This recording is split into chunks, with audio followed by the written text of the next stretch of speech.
As we know, in these times, are facing challenges, in these changing times, be it with respect to the purposes of doctoral education, the forms and functions of doctoral education, the students seeking doctoral education, and so on.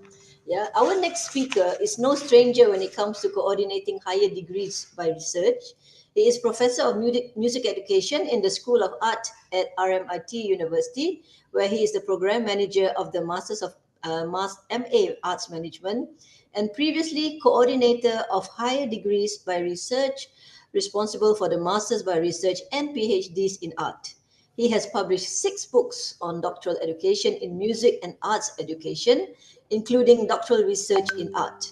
In 2021, he received the Vice Chancellor's Award for Research Supervision Excellence. He is a fellow and honorary life member of the Australian Society for Music Education and is the editor of the Australian Journal of Music Education. So we share something in common, Dr. Forrest. I'm a music educator as well. In 2020, he was awarded the inaugural Member Service Award from the International Society for Music Education. He has taught in UK, Hong Kong, China, and Malaysia, and has visiting professor appointments in Spain, USA, and China. He has supervised international PhD candidates from Hong Kong, South Korea, Malaysia, Brazil, Saudi Arabia, and UK, and examined doctoral studies from Hong Kong, Malaysia, New Zealand, Singapore, and South Africa. Here to discuss doctoral education in changing times, perspectives, and challenges, please welcome Professor Dr. David Forrest. Over to you, Professor. Thank you very much. I wonder if you could allow me to share my screen.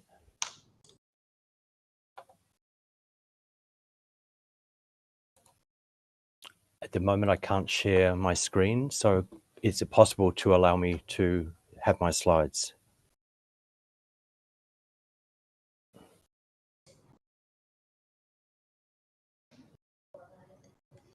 Secretary, can you assist, please?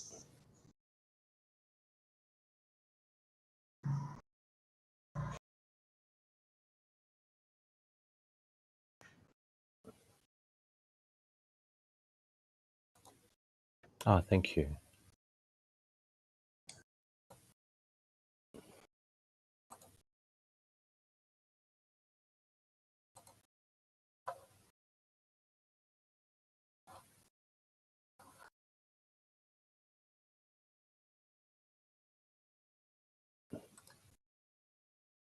And could I just check, is that sharing?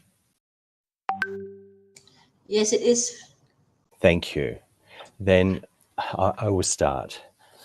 I'm deeply honoured to be presenting this address today, and good morning, everyone. I'm delighted to contribute to this 9th International Conference on Science and Social Research with the theme Addressing Global Challenges for Societal Wellbeing. In your invitation, you've provided me with a challenge that I hope I can meet. As I am in Australia, I acknowledge the traditional owners of the land and recognise their elders past and present. My university, at every entry point to any of the campuses, has the statement, RMIT University acknowledges the people of the Woiwurrung and Boonwurrung language groups of the Eastern Kulin Nations, on whose unceded lands we conduct the business of the university. RMIT University respectfully acknowledges their ancestors and elders past and present.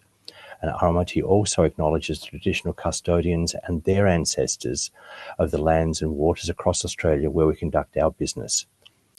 I acknowledge the custodians of the land wherever you are and your own history. In acknowledging elders, and as a non-Indigenous person, I'm always reminded of my elders, my parents, my teachers, and the people who have so much impacted on my thinking and practice. As you've heard, my background is in music and music education, and I span between music and the fine arts, the humanities and the social sciences, particularly education. My own doctoral research was on the Russian Soviet composer and educator Dmitry Kabalevsky in relation to his piano music for children. This was completed in the mid-1990s and started an academic pathway that still guides my thinking and research today. The research provided opportunities to travel, in particular to Moscow, and to access collections at places like the British Library. Soon after I completed the PhD, I joined supervision panels for research candidates for masters and PhDs. This has also been a career-long trajectory and direction. As with any doctoral study, I need to place some limitations in scope on this presentation. I've been incredibly fortunate to work from my Australian context with high degree research students from a number of countries, with many from Southeast Asia. I've learned so much from these students, their backgrounds and culture, and I'm a better person and an academic for the experience. From the outset, I need to put on the record that I'm presenting this from a remarkably privileged perspective. Through my career to date, a good deal of my workload as an academic has been devoted to doctoral supervision and research. I had such a positive experience undertaking my doctorate.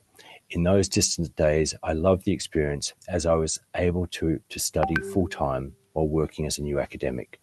It is probably not so possible today with ever-changing conditions. I was surprised that this was not a universal experience at the time, and staggered to learn that in Australia, only about a third of candidates who enrolled in a PhD actually finished. While this figure has improved dramatically, there must have been so many lost opportunities and research unresolved that must be part of this. With this alarming realization, universities and government started to look closely at what it was to do a PhD in Australia, and from a revenue perspective, what it was to fund a doctoral study. And what are the returns, we ask? I've had the privilege over nearly 2 decades of asking questions of people as to why they have done a doctorate and writing about it. My recent role has focused on high degree research in the School of Art at RMIT, and I'm fascinated and intrigued with why people put themselves through this potentially arduous ordeal. While I appreciate that there are those who commence and do not complete, but there are those who successfully get to the end and have a story to tell. This has been the core of my work in music education, art education, drama and dance education, as well as art. I'll return to this shortly, but before I do, I need to talk briefly about the context of doctoral education in Australia. While a PhD, like any qualification, is awarded by a recognised university with its own regulations, requirements and practices, all universities follow the Australian Qualifications Framework. This framework is the national policy for regulated qualifications in Australia, in Australian education and training. One of the main functions of the AQF is to quote, to facilitate pathways to and through formal education. It also complements national regulatory and quality assurance arrangements for education and training. The framework is divided into 10 levels from Certificate 1 through to doctoral degrees, with levels 5 to 10 being higher education awards. The AQF level 10 is that concerned with doctorates. The criteria at level 10 talk about graduates at this level will have systematic and critical understanding of a complex field of learning and specialized research skills for the advancement of learning and or professional practice. Graduates will have systemic and critical understanding of a substantial and complex body of knowledge at the frontier of a discipline. Graduates will have expert specialized cognitive, technical and research skills in a discipline area to independently and systematically engage, develop, disseminate and generate original knowledge and understanding to make a substantial contribution to a discipline or area of professional practice. Graduates will apply knowledge and skills to demonstrate autonomy, authoritative judgment, adaptability, and responsibility as an expert and leading practitioner or scholar.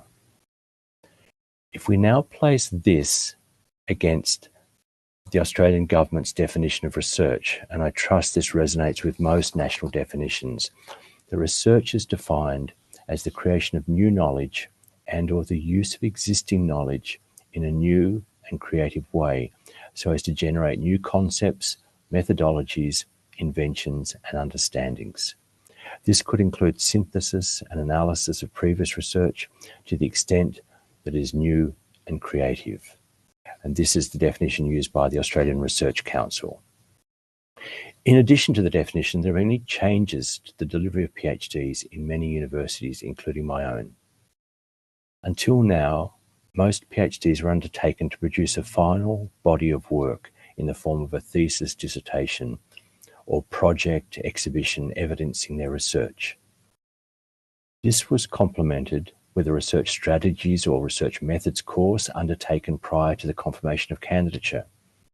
From 2023, candidates will be required to complete a series of taught courses, probably up to about 4, over the duration of candidature to complement their study.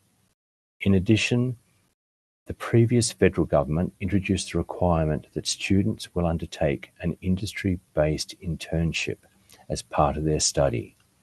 While this is in place, we are waiting our new government to determine if and how this will continue.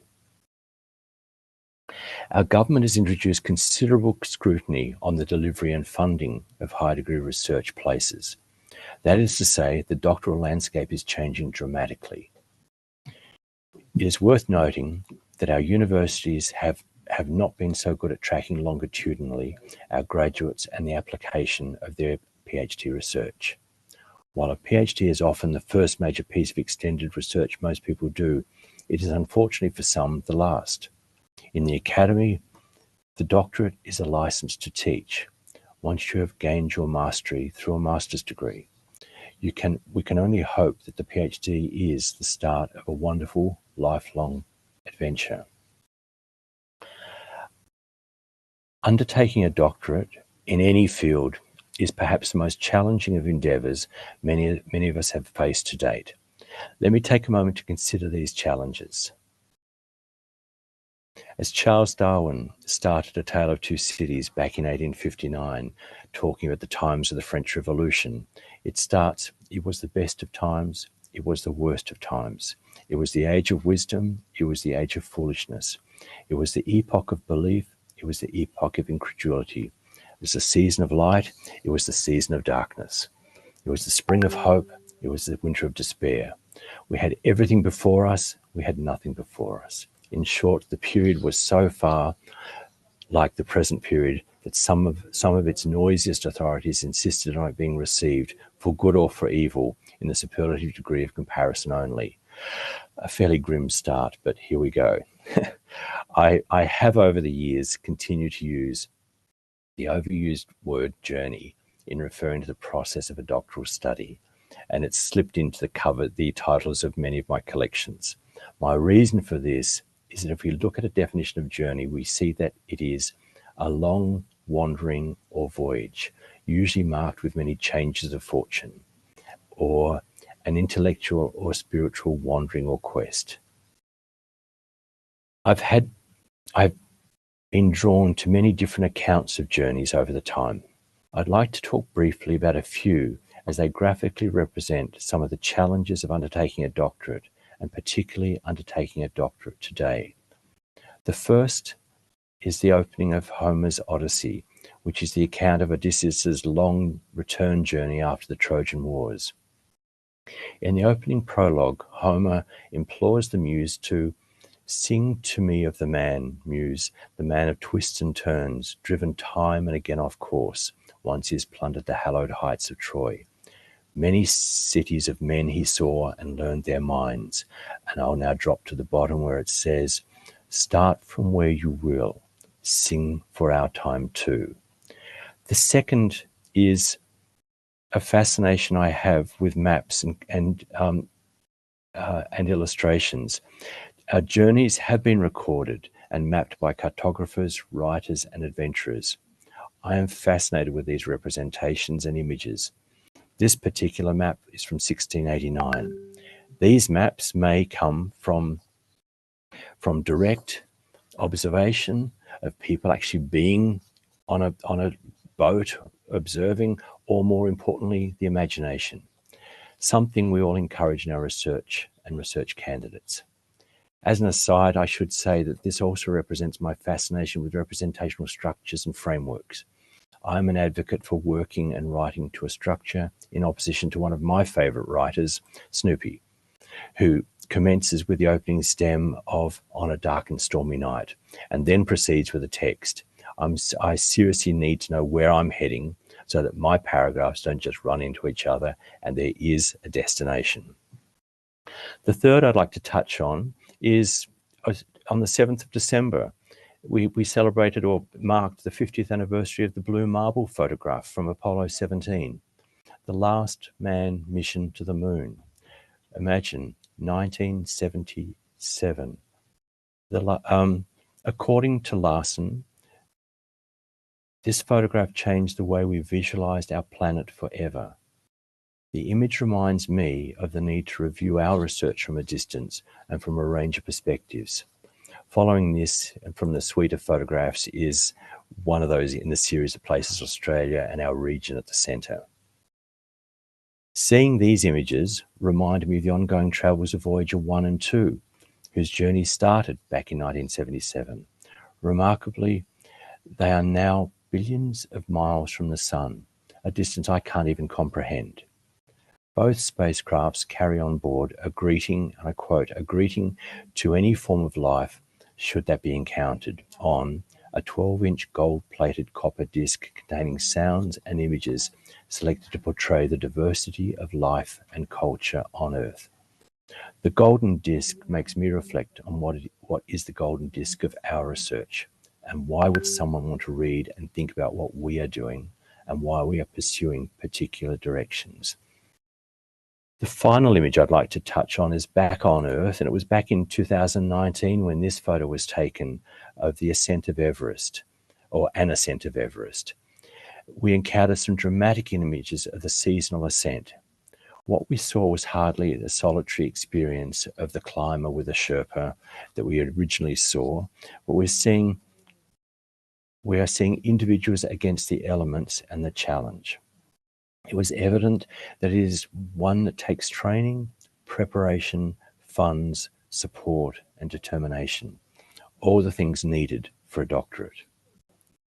I'll use now a couple of images, Australian images, to illustrate that in any doctorate, it's rare that the experience is completely straightforward and unencumbered. There are, of course, exceptions. There are usually changes of direction and some veering and adjustments along the way. And inevitably, there are the obstacles that get in the way, intentionally or otherwise. Any number of signs caution our driving on Australian country roads, and these are a couple. Invariably, some doctoral research experiences are like an Escher staircase that continues around and doesn't ever quite get to a destination. Or we have the ever-changing and refocusing landscape that can be our thinking and our distractions at times. If we place ourselves on one of the centers, the rest of the image keeps moving. So just a couple of illustrations of different accounts of doctorates. I'll move now on to our changing times. Excuse me, Professor. Yes? If I may, the slides are not moving. Aren't they? Where are you? Sorry. We are still on the title page, actually. No. Oh, thank you for telling me. Can we, I wonder, I'd better go back I took a quickly. bit of time to... We have time, so can I come back? I'll quickly just work through. Okay, sure. Let me just see. Tell me, is that now on? No? No. Let me come, I'll come out of that. Yeah.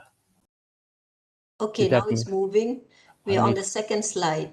Okay, so that was, I'll walk you through very quickly the acknowledgement of country, and this was the work on Dmitry Kabalevsky. Are you seeing it now? Yes, we are. Thank you. And is it a full screen or? No, it's not a full screen. If I go, can I try a full screen? Now, let me just go back.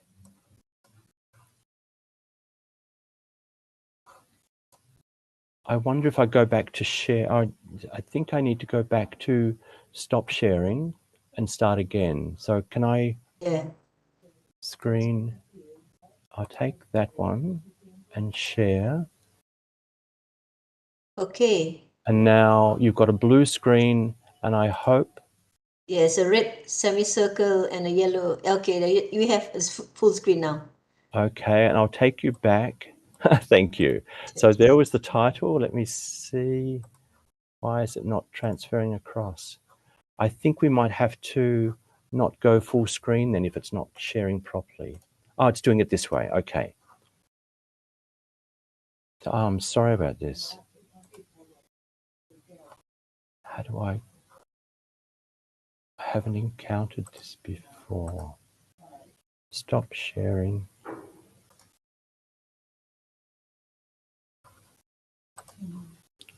Yeah. And now I can't get into. I'm here again. Thank you. Let's try.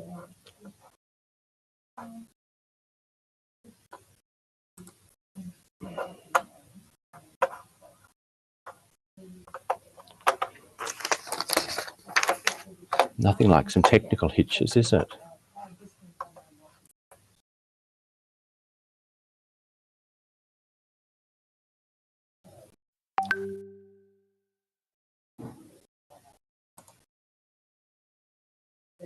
Sorry, I'll just be one moment.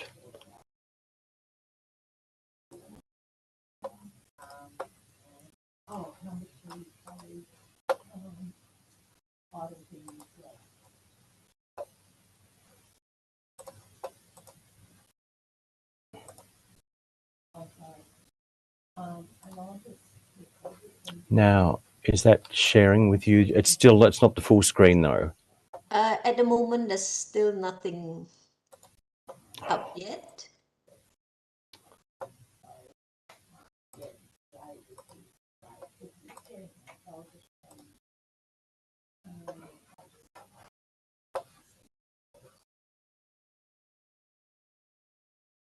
Now, is that up? Not just yet. Yeah, I think I might just have to go back to the non-full screen. Yeah. Is it there yet? No. Do you want us to help you if you could give us the slides? I have sent the slides to Rafia. Oh, She has the okay. slides. Okay, well, I'll try to get her to share the slides, to help you share the slides. Thank you. I'm disappointed.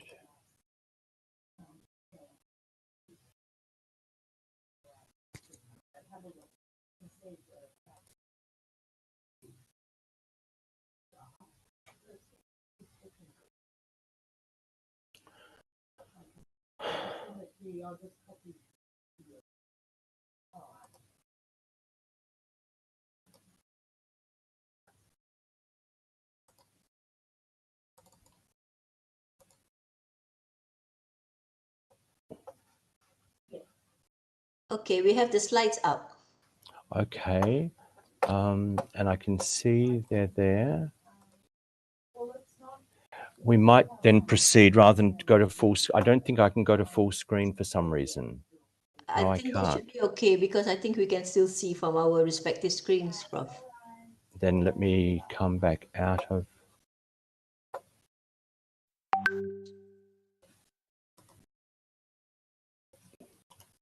I'm having trouble now. Sorry, I'm back. Okay, then we'll go with the one screen, and I'll quickly work through the ones we've got to. So this was the university acknowledgement of country, and the map in the corner shows the nearly 700 different nations that form Australia.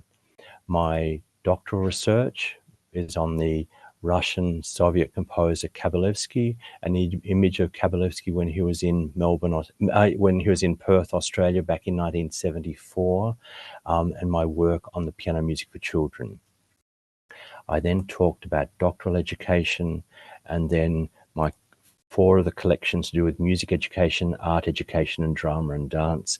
And most recently was a collection in art, and also a Spanish and Portuguese collection in music education. I then worked through the doctoral education issues in Australia, with the qualifications framework, the 10 levels starting at Certificate 1, going through to the level 10, which is the doctorate. And working through those criteria, we had the what's expected of the knowledge, the skills, and the application. And it's this that becomes very important for our discussion on doctoral education, that at this level we'll have a systematic and critical understanding of a complex field of learning and specialized research skills for the advancement of learning and of professional practice. So we then talked about the knowledge, pointing out the knowledge, the skills, and the application. Going on was the Australian government's definition of research as the creation of new knowledge and the use of existing knowledge in a new and creative way so as to generate new concepts, methodologies, inventions, and understandings. And this could include synthesis and analysis of previous research. I then went into the opening, the pretty grim opening of Charles Dickens's A Tale of Two Cities, and I won't go into it again, but it talks about the best of times and the worst of times, as so many of us have experienced through our own PhDs. Following on from that was a definition of a journey being a long wandering or intellectual or spiritual wandering or quest. I then went into the opening of Homer's Odyssey, where he starts with, "Sing to me of the man muse, the man of twists and turns, driven time and again off course, once he has plundered the hallowed heights of Troy." And I jump to the bottom line that says, "Start from where you will, sing for our time too." Then into a representation or a map where we then had the image of the world for a journey. And I did say at that point that maps and representations and images often come from observation, or more importantly, from the imagination, something we encounter in our research and our research candidates. This then came to the point about, it also represents my fascination with representation and structures and frameworks. And I use here the example of Snoopy that I keep coming back to in so much of my work, because he has this wonderful phrase, "It was a dark and stormy night," to start many of his works. And it was this that then made me question, but we also need to be heading in a very directed way so that our paragraphs don't run into each other and our thoughts are organized. From here was this wonderful image of the blue marble photograph taken from Apollo 17. It was the last manned mission to the moon. And as I said, this photo changed the way we visualized our planet forever. And then next to it was another photo from the set that included Australia and Southeast Asia from the same collection back this one way back then. If we go on then, I talked about the Voyager spacecrafts, Voyager 1 and 2, whose journey started in 1977. And interestingly, there's on board each of the spacecrafts is a 12-inch gold-plated disc containing sounds and images selected to portray the diversity of life and culture on Earth. The golden disc makes me think about what's the golden disc of our research, and why would someone want to read and think about what we are doing and why we are pursuing particular directions. And then there was this rather disturbing image of the ascent of Everest back in 2019. The photograph came out at a similar time that there were a few deaths, as there always are, but there are some tragedies at this time. And it made us realize that the ascent of Everest is so often not a solitary experience, but a serious line of people moving up one of the faces. But what we saw was hardly that solitary experience of an individual against the elements and the challenge. It was evident that it takes training, preparation, funds, support, and determination. All of the things needed in a doctorate. I then very quickly zoomed through a couple of Australian images. One is of a very straight road, and presuming that many of our doctoral experiences aren't straightforward and unencumbered, but there are those exceptions. I then went to yet a very windy road where they usually have the changes of direction and some veering and adjustments along the way. And invariably there are obstacles that get in the way. Some are intentional, some otherwise. Any number of the signs in Australia caution our driving and warn against what might be jumping across the road. Invariably, some doctoral research experiences are like an Escher staircase. They take us around and round without ever getting some sense of conclusion or ending to it. That also then takes us to this other image where the landscape is ever changing and refocusing from whichever position we stand on. So we have to be careful of our thinking and our distractions to make sure we have some sense of direction and focus. And I think this is where I got to last time. So I'll continue now. This is our changing times, and these last few years have made us all consider and reconsider what we do, how we do what we do. In most parts, this has been dictated by government regulation and direction. As you'd be aware, during the pandemic, Melbourne was the city in the longest series of lockdowns. This, I'm sure, has now been surpassed by any number of Chinese cities or regions. It is this that I return to Homer's muse to sing for our time too. Start from where you will. Without doubt, a doctorate is a singular journey. It is one that is supported by supervisors, mentors, fellow candidates, and the list goes on. But it is a singular endeavour. In my school, like other creative disciplines, candidates go to their studios and work. They think, read, experiment, practice, and write. This is often broken through the day with candidates getting together to talk over breaks or lunch or even a seminar. From March 2020, our candidates, like all of us, were introduced to new ways of working and studying. From this date, through the pandemic, campuses were closed and everyone's journey became even more individual and insular. Domestic and international students who were in Melbourne were required to remain in their residence. We also had the situation where students were unable to either leave their country or enter Australia or undertaking their work remotely. This meant that they had to set up their studios to continue their work at home. This worked for some disciplines and practices and not others. Challenging times. The creative artist had to become even more creative in their approach to all aspects of their work. At various times between lockdowns, research students were allowed on campus to use facilities in a limited fashion.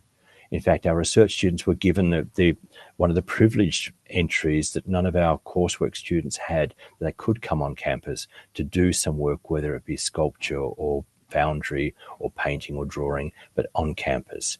These offered a glimmer of positivity. In addition, not being able to travel curtailed the ability of some students to continue their research that was originally planned. Some students took leave, while others had to reframe their studies to accommodate the changing circumstances imposed by these limitations. These were times where students were lost, confused, perplexed, disoriented, and bewildered. For supervisors and candidates, the supervision sessions changed dramatically and were mediated via a screen or a monitor. No longer could we sit and talk with our candidates in their space, view and critique the live work as it was being developed.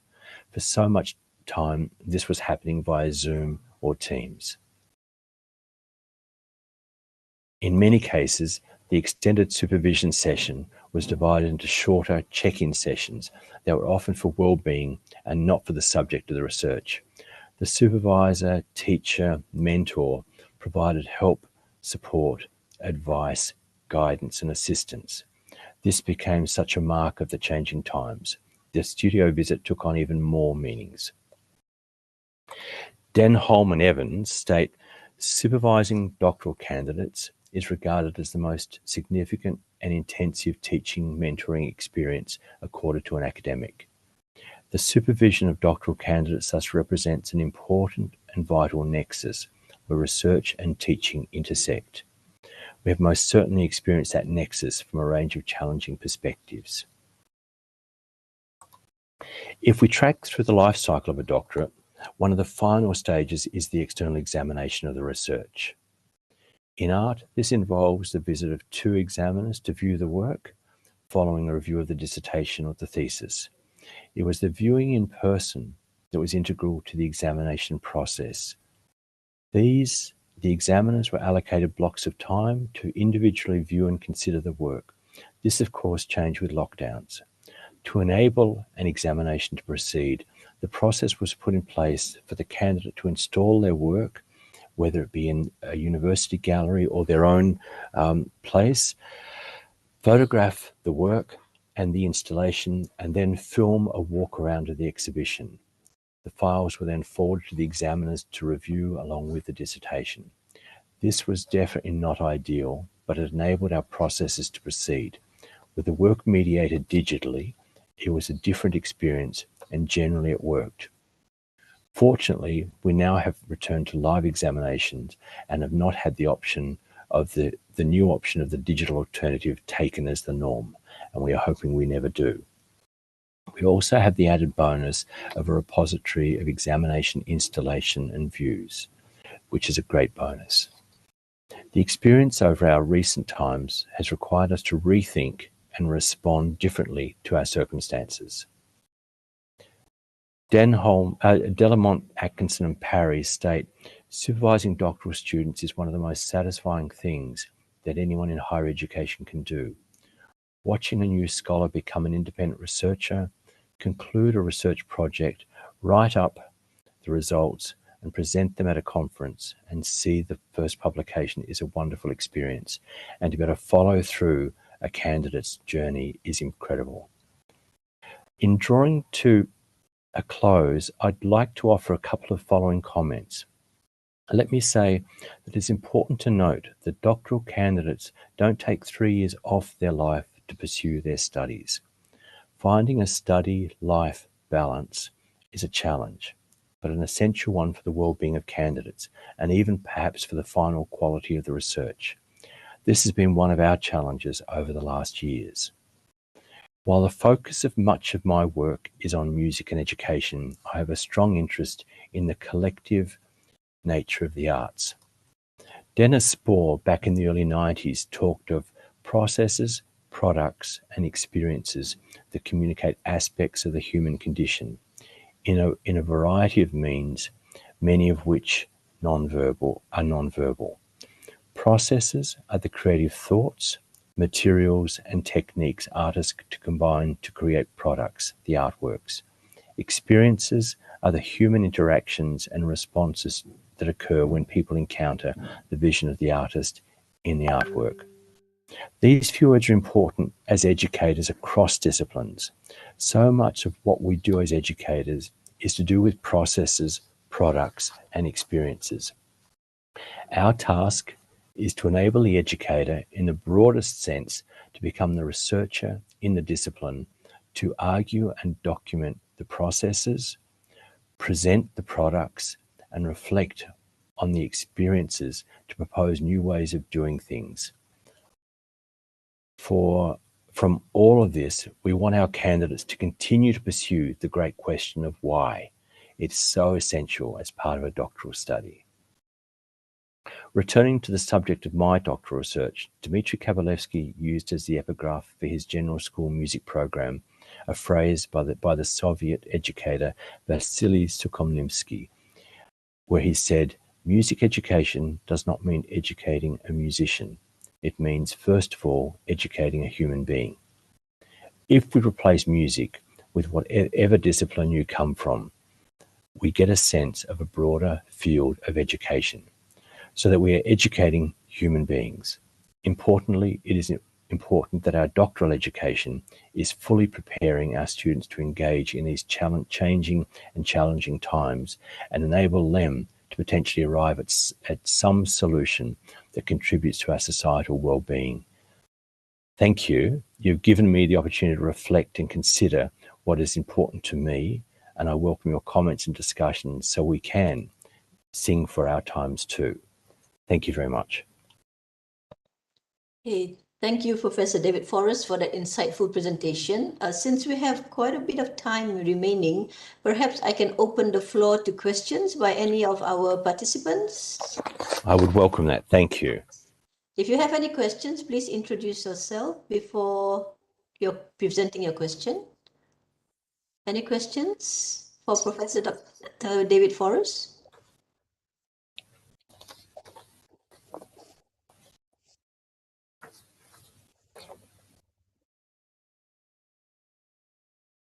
Any questions from the floor? You can write it in the chat as well.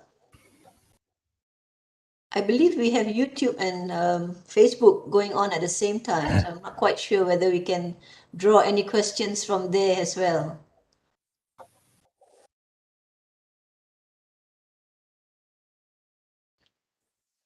Okay, perhaps I can start with the question then. Thank you. Do you think that there's a difference between why we are training doctoral students now? I mean, the traditional way, we used to train the next generation of scholars, but now it seems that you are training doctoral students for a wide variety of professional jobs in the knowledge society. Do you think there's a difference between how we did it then and how we are doing it now on the purpose? I think, thank you for the question. I feel our governments are wanting to make sure the investment they make in doctoral candidates particularly is one that will be able to reflect into the broader community. And at the moment, the agenda that I mentioned, the place of internships coming in, is suggesting that our doctoral candidates are being prepared for industry-based vocational work, which is not always the case of most of our research. So we do have to balance the education in philosophy and in the arts and different aspects of the social sciences to make sure we are actually delivering research that, and to use the overused phrase, with impact. And we are all conscious of that. But things have changed. And I think in Australia, our examinations were predominantly by thesis only, or in case of the arts, it was by project and a smaller dissertation. What's now expected is that a doctoral education is broader than the one subject of your study. And I think that becomes an important point of discussion, that we want our graduates to have a broader understanding of their field and a broader appreciation of where their field sits within, whether it be society or industry or future employment. But it's interesting that there has been a push, particularly in Australia, that our PhDs, graduates, are vocationally trained to enter the professions. So I'm not sure that quite answers your question, but it does raise a lot of other issues. Yes, it does. Thank you. Okay, we have a question in the chat here from, I'm not sure, is it Dr. Lotfi from Unicell? Okay, in PhD education, what are the preparations needed to adapt to the digital era or the wider use of social media for a young generation? Thank you. What a fantastic question. I think we have all been thrust into the digital era over the last couple of years, and I think before we get to the social media side, I think even the whole notion that traditionally we would have a thesis delivered to us in paper, we would consider it on paper, we would examine it on paper and return a paper report. Now our PhDs arrive as a PDF.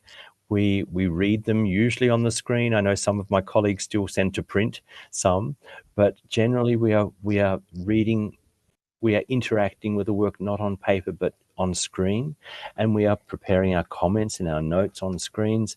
That's one side, but I think our candidates in this era, we have seriously greater expectations of our candidates, that no longer do we expect a literature review of, I don't know, 50, 100 books. We want to make sure they have covered a good range of literature.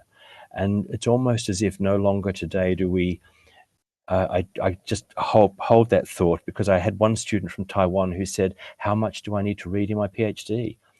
And I smiled at her and said, I can't answer that, but I said, your PhD study is probably about 1,000 days. So I expect you read one thing per day. So there you are, you've got an answer, you need to have 1,000 items.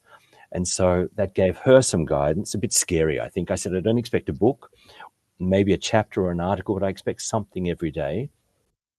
But now we can access things. When I undertook my PhD back in the 1990s, the idea of going to Dissertation Abstracts International was going to a volume per year on a library shelf.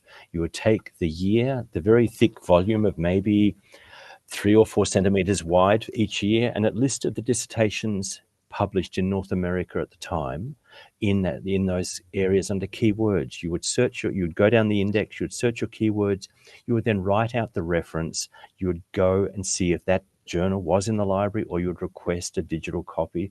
So the process was very slow and arduous, and it meant we did things a lot slower, but maybe we had the time to do things slower then. But then what now happens is you simply go to the DIA database, type in your keywords, and being in a matter of seconds, we have our answer. We have our references.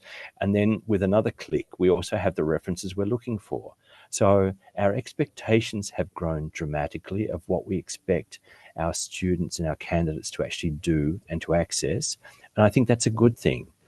The other part of the point about social media and connections, I think so many of our research students are so much more connected with each other and the much broader community that they sit in, and also the serious amounts of research being undertaken using social media. I think it has shifted our thinking regarding ethical approaches, how we approach an ethics application, how we approach a methodology. So we've got a lot of changes that are actually very good, and some of them are a bit scary for all of us. I hope that comes some way to answering your question. Okay, thank you for your response. Okay, we have a question from Dr. Natrina. Dr. Natrina, please. Hi, good morning. Morning, Prof. Good morning, Dr. David. I have a question. What do you think is the value, what is in your view, the value of PhD today for non-academicians? Because here in Malaysia, we are actually starting to hear people advocating or encouraging people not to pursue even the first degree or even diploma, citing, there won't be any jobs for you, you're just wasting time. And in fact, this morning, I have no idea what I've been reading in my phone, but this morning, one article popped up in my feed. It says, academic arrogance, the school that grants your PhD thinks it's too good to hire you. So what do you think of, this phenomena? Is it happening in your side of the world too? Absolutely. There's some really good observations. Firstly, I think we are all confronted with universities that only have limited positions. They are not recruiting very much anywhere. We can all see the job ads running, and there aren't many around. So the notion of undertaking a PhD to obtain an academic position is difficult, but often, I know in my school we've had a number of recent graduates who have been appointed in partial positions that then lead into full positions. So there has been some employment of those who wanted to work. There are those who most certainly who pursue a PhD for the sheer passion of exploring that idea or that practice, and I think that needs to be encouraged. But I should say, when I finished my PhD, I spent the first couple of years discouraging people from going on, even though, as I said, I had a really good experience. I just said, but you have to question why you want to put yourself through that time. It's a tough time for everyone, but is the aim? If the aim is to teach and teach at a university, then let that be the reason you're pursuing, this passion. If your aim is to pursue, knowledge, well and good. But I think it's not from your feed. It's not an arrogance of the school. It's often the inability of the school to appoint or offer positions.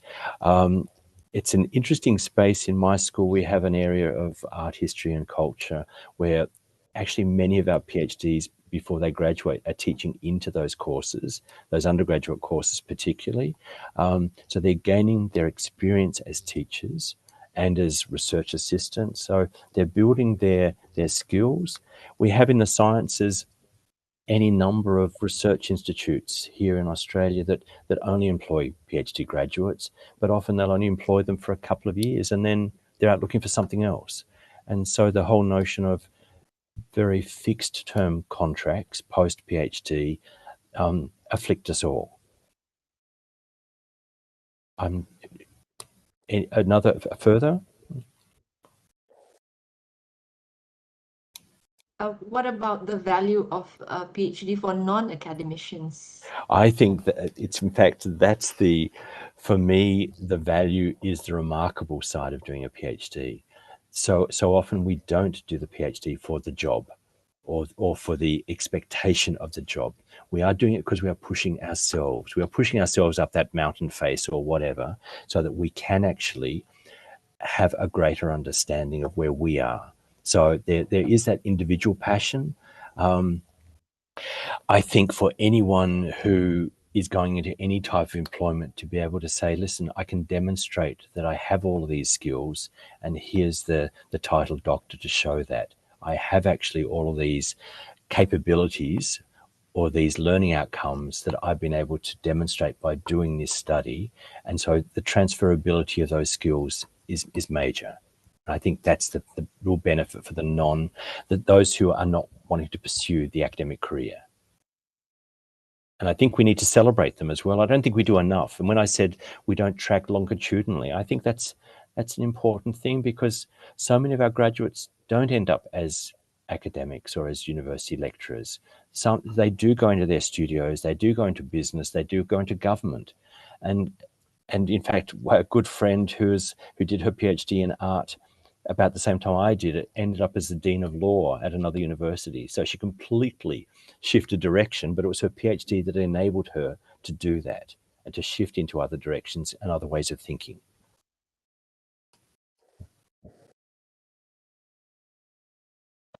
Okay, Dr. Natrina? Yes, thanks, Prof. Okay. Anyone else with questions for? Yes, we have Dr. Rafea. Needs no further introduction for us. Hi, David. Hi, Ravia. Okay, I just like to ask because as academician and also sometimes if we involve with our own practice, so how can we effectively engage or coordinate in terms of how to safeguard the quality of education in research? I think that for each of us pursuing our directions and then having them assessed and judged by externals, I think is a really good way to make sure we maintain our standards and we have rigorous standards and expectations of how we go about things and what is expected of particularly of a doctorate. And our examiners also come in with those expectations as well. So they have their own individual expectations, they have the guides for us, and I think it is that maintains the development of standards. In fact, the Australian qualification framework was established to ensure that universities are actually delivering what they say they are delivering. And complementary to the AQF is actually an assessment authority that does come into each university on a cycle of, I think, 4 or 5 years, and reviews not only course documents, but actual experiences in classrooms, in teaching. They want to see how we teach, what are our assessments, they want to see what the students think of us. So the external reviews are all there. So I think there is a balance between us as academics and producing research, and then us being able to argue our perspectives and our what we actually do and the value of what we do. And it's then assessed by an external authority without it being punitive, but it's most certainly one where we are conscious of, do I have evidence to support what I'm doing? And I think that becomes important, as we had to do with our research. We had to evidence our thinking and our processes. So too do we with the notion of academic quality across an institution. Thanks, Rafia. Thanks, David. Okay, we still have time for a couple more questions. Professor Forrest, I was just wondering, you have supervised a lot of students from different parts of the world. Do you find differences in the students, and what are the challenges, and how do you overcome, how might you overcome any, Wow, what a question. Thank you. Yes, I have. And I have to say my international students have taught me a great deal about many things, and particularly their approaches to education. I think I am not, my only language is English, and my own study was on a Russian composer. So a lot of my sources were in Russian, and I had to depend on translators and verifiers. But I was fortunate in the subject of my work, he wrote a great deal in English, so I was able to draw on his English writings, and that became a limitation. But I'm very conscious that my international students are coming with English as their second or third or even fourth language to do a PhD in English. I know I simply couldn't do what I've done in another language. So I start with any international supervision with an absolute sense of sheer admiration that there is a wonderful determination and passion there to be able to do this, whether it's through initially, translating the occasional words or phrases to get a better understanding. English is such a messy language, as you all know, and I think it had to be difficult to be coming from another language into English to study. But I'm at awe of the knowledge that most of my internationals come to me and correct my grammar or my syntax because they've actually been taught how to do it. We haven't been most recently. The other side is that coming to any text in English is coming to it with a different set of glasses or lenses. You are coming from a perspective of another language, and you are seeing things possibly differently or possibly, from that other direction, which I think is a real positive. So it does actually raise other questions. I think our international students, particularly over the times of the pandemic, were really poorly treated by our government. And they did have massive problems, but I think we're trying to get things back on keel again. But we most certainly had issues. But I think the sheer determination of coming to another country, having to live in another culture while doing a degree in another language, I think all of those things are to be commended and supported. And I know the universities now provide much more support, whether it's in language or writing, social support for our international students than ever before.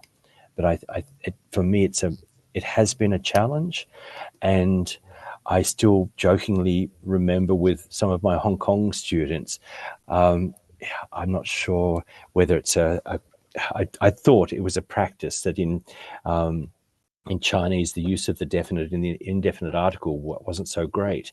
And at one point, I became really frustrated with one student and said, please, I don't mind what you write, just give me one article per sentence, whether it be a the or an a or an it doesn't matter what it is, just put it in a sentence, we'll start from there.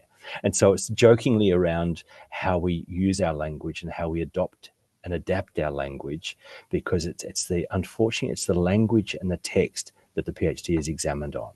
And I think that's a major disadvantage, but equally we end up with some remarkably honed and fine-tuned pieces of writing, and it's just really great to track students as we would often connect together at a conference or in an article or something, and to be able to hear a student speak a paper or to talk a panel at a conference is really important, and it becomes their voice as their writing becomes their voice. I think that was a long way to say. I'm not sure they answered your question though. Yes, thank you. Okay, perhaps we can have one last question. Okay. Before we end this very interesting. Oh yes, we have from Dr. Fuad from the Fine Art Department in UiTM. What do you think about the shift from just textual outcome knowledge to this kind of bodily and lived experience, artistic work, performance, etc., as PhD outcomes specifically practice-based? Okay. I should say that most of the PhDs in this School of Art are practice-based. So it means that the text-based dissertation is not as large as a regular thesis. It often sits at between 30 and 40,000 words. There is then a major exhibition of work that is presented, whether that work is presented in a gallery that demonstrate whether it's a section of the PhD or whether it's an overview of the work that's created during the PhD. If it's a sound based PhD, then the expectation is the recordings are attached or they become web-based recordings. If it's a performance-based PhD, there will actually be a performative element of the examination, that the examiners actually experience that live performance. So I am a great fan, and I have to say most of my candidates have actually been text-based PhDs, but I'd say about a third of my successful candidates have actually been via an exhibition or performance or collection that has actually required other ways of presenting the work. So as we go into the AQF level 10, it does actually talk about the different ways of talking and disseminating our knowledge, and it's not just in text, or it can't just be as an image. So we are required to be able to demonstrate in a range of ways. So practice-based artistic research, practice-led, those kind of research is basically widely accepted and conducted. It is here, yes, and it's actually become. There's been a great deal written on why it's important for the, and particularly in the field of the arts, to be able to demonstrate their work through their discipline or their practice. I have to say, in places like in education, I had a number of students who were doing work to do with curriculum development, which actually did involve effectively developing curricula, and the curricula that they developed then became a part of the dissertation. And so we have to think in terms of how do we demonstrate differently what we're doing and how do we argue differently. And I think in the practice-based areas, we most certainly have some wonderful examples of remarkable research that is supported by a very scholarly and detailed dissertation. Okay, thank you very much. I think we are running out of time as we have to move on to the plenary section next. So on behalf of the Office of the Deputy Vice Chancellor of Research and Innovation, I would like to thank you, Professor Dr. David Forrest, for your insightful presentation and discussion this morning. And thank you to all the audience as well for attending. Thank you and all the best with the next part of the conference. Thank you. Thank you. I hope we can meet one day, Dr. Forrest, and talk. I do too. I would love to talk education. further. Yeah, let's make an appointment to talk. So that would be lovely. All Thank right. you. Thank you, everyone. Okay, Thank bye-bye. you. Assalamualaikum. Right. Thank you, See you Professor again, Dr. David Forrest, for sharing your perspective and expertise in the keynote session. Thank Professor you. Shahanum as the session moderator, and everyone for your attention and presence. I guess we have reached the end of the second keynote session. Again, I would like to ask everyone to kindly turn on the camera for our brief photo session together with the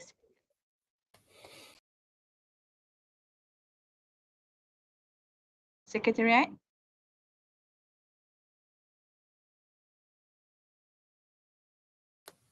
Okay, ready? Smile. 1, 2, 3. Okay, again. Smile. 1, 2, 3. Okay, the last one. 1, 2, 3. Okay, thank you. Okay, thank you, everyone. Bye. Okay, so before we end the session, to all attendees, kindly fill in the participant registration and feedback form via the link provided in the chat box. and we will have a coffee break, and we will come back to the 6th parallel session C of the conference by 10 a.m. in the dedicated room. And the QR code for each session is made available on the screen now. Boleh bagi. Okay. Right. See you So, again, David. okay, please be Thank you. prepared and be on time for the presentation. All the best to all the presenters. Thank you very much and hope to see you again in the afternoon keynote session. Thank you, Prof. Bye-bye. Bye. Thank you. Bye-bye. Bye. Thank you. Bye.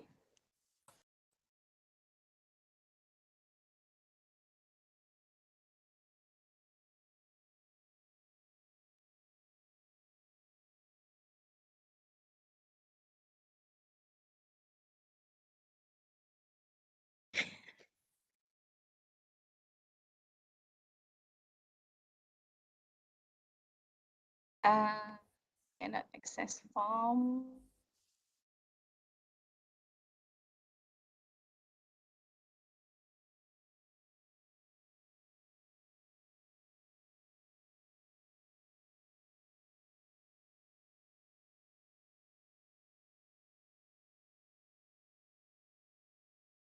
Secretariat, please help Dr. Azim. He cannot access the registration form. But please make sure you log in using your UITM account. Or maybe we can open the access to non-UITM email as well. Because we have here participants from outside as well.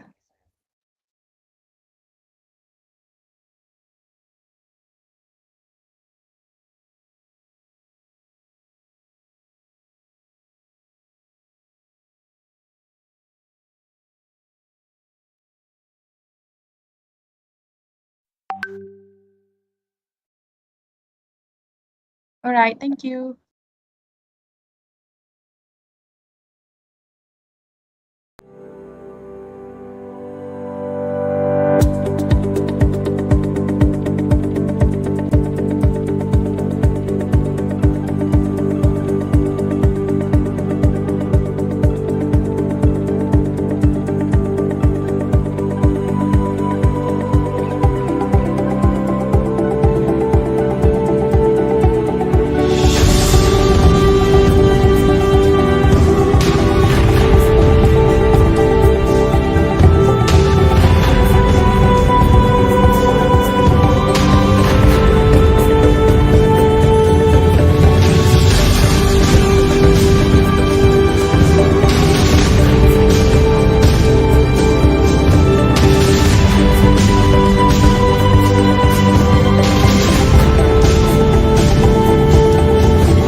Assalamualaikum and good afternoon, everyone. Inshallah, we will begin shortly. Please stay tuned. Thank you. Doctor? Yeah. Yeah, here also speaking. Boleh listen to my voice, huh? Yes, I can hear. Okay, thank you. Okay.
Hello, good morning.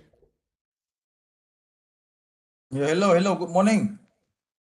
I'm really sorry, the link that you sent me was not working. I was waiting in the room and nobody admitted me.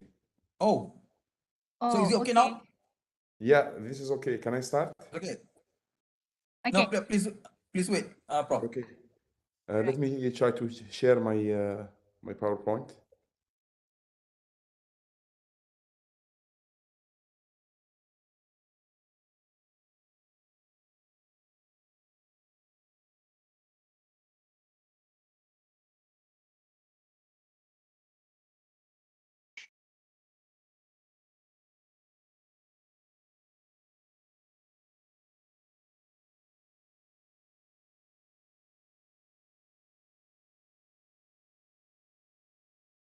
Welcome, Prof. Amine.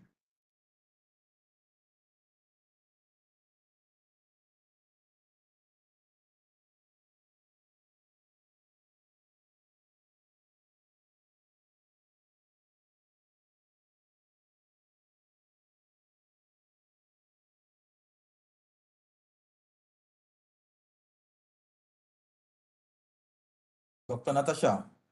Yes. Mungkin dia masalah nak upload dia punya tu kot. Nak project dia punya. Maybe can ask Prof to send the slide to Secretariat so they can help to Yeah. display.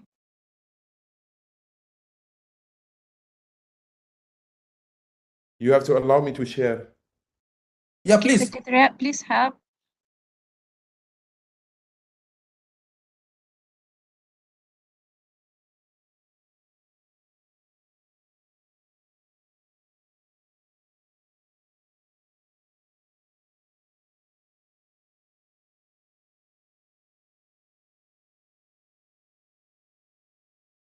Can you see my PowerPoint?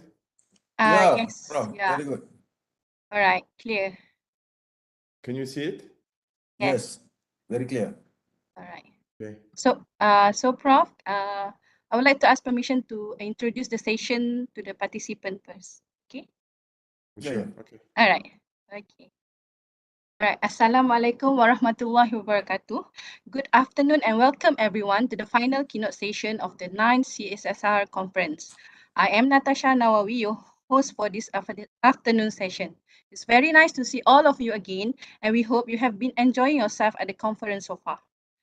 But before we start with the keynote session, I would like to ask everyone to turn on the camera for a brief photo session together with our invited speaker. So can you please turn on the camera for photo session? All right. Okay, Secretariat.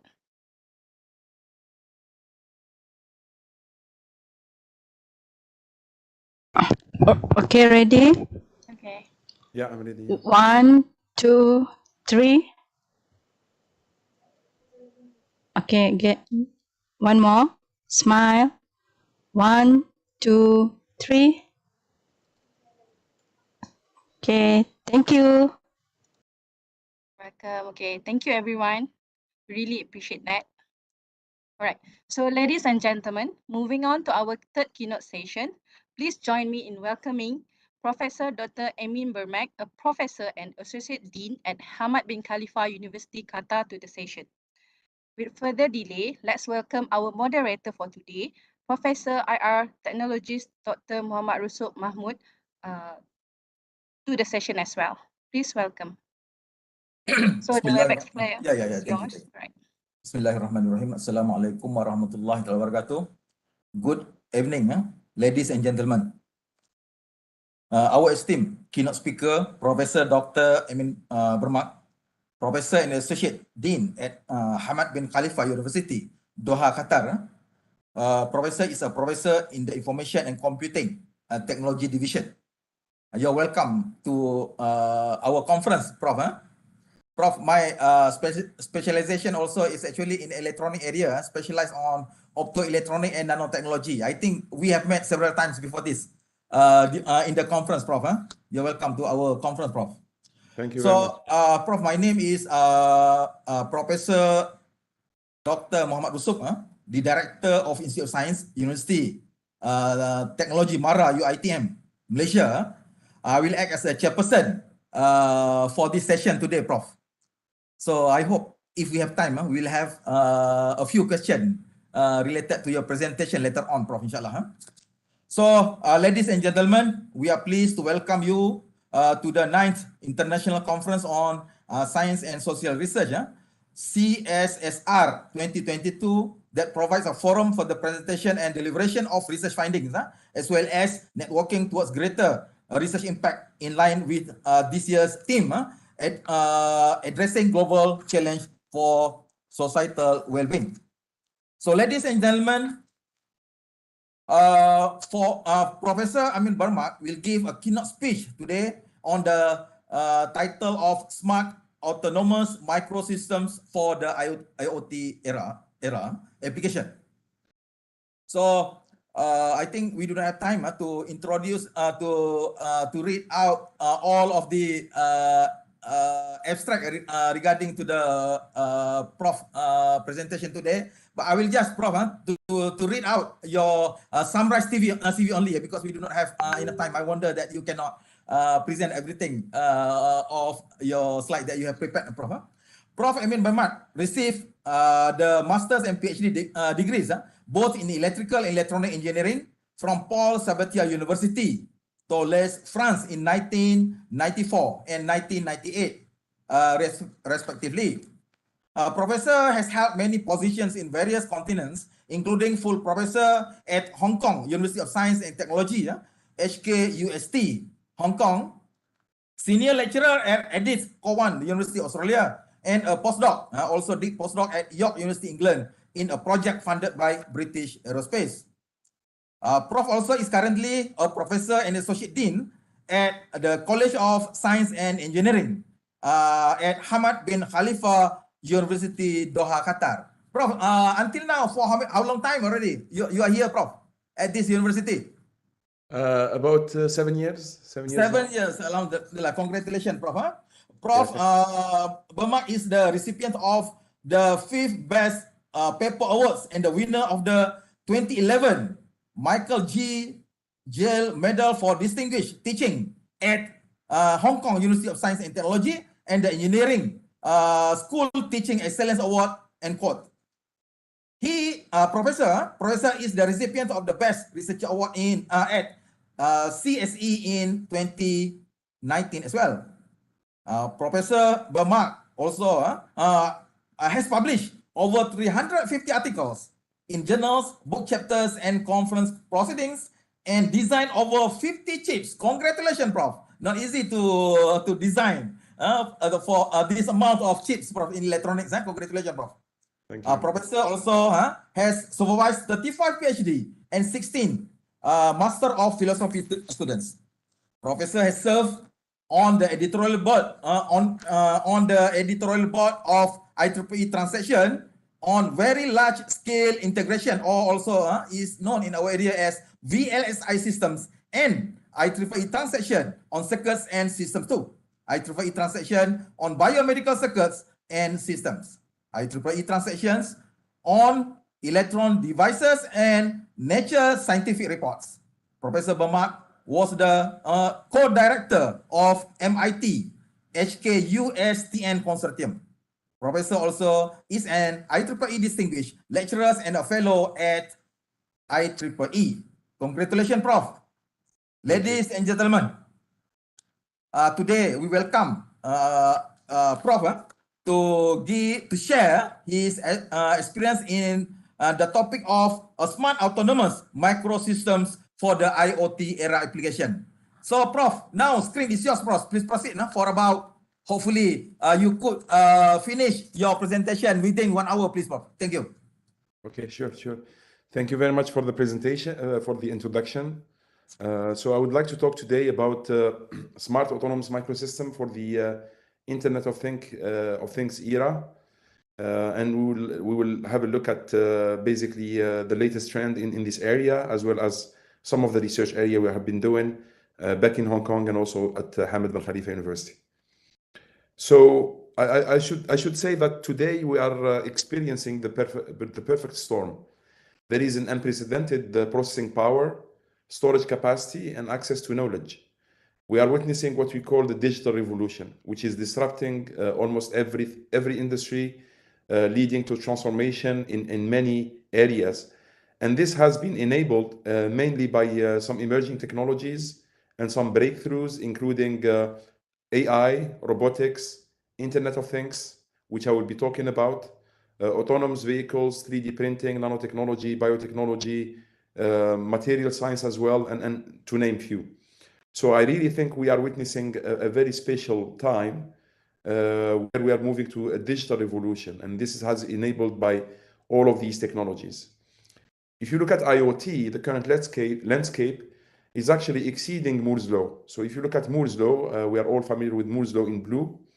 So basically the shrinking of the transistor size and also the development of CMOS technology has enabled us to pack more devices on silicon, and this has been yes. Prof, sorry, Prof. Could you put your could you project your slide, Prof? Yeah, you don't see my slides? Yeah, we can see your slide now. Okay, you can see them now. No, not yet. You don't see my slides? Yes. Okay, let me start again then.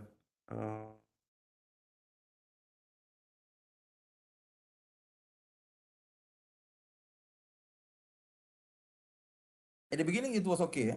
So now, yeah, okay now. Now it's okay? Yeah, it's okay now.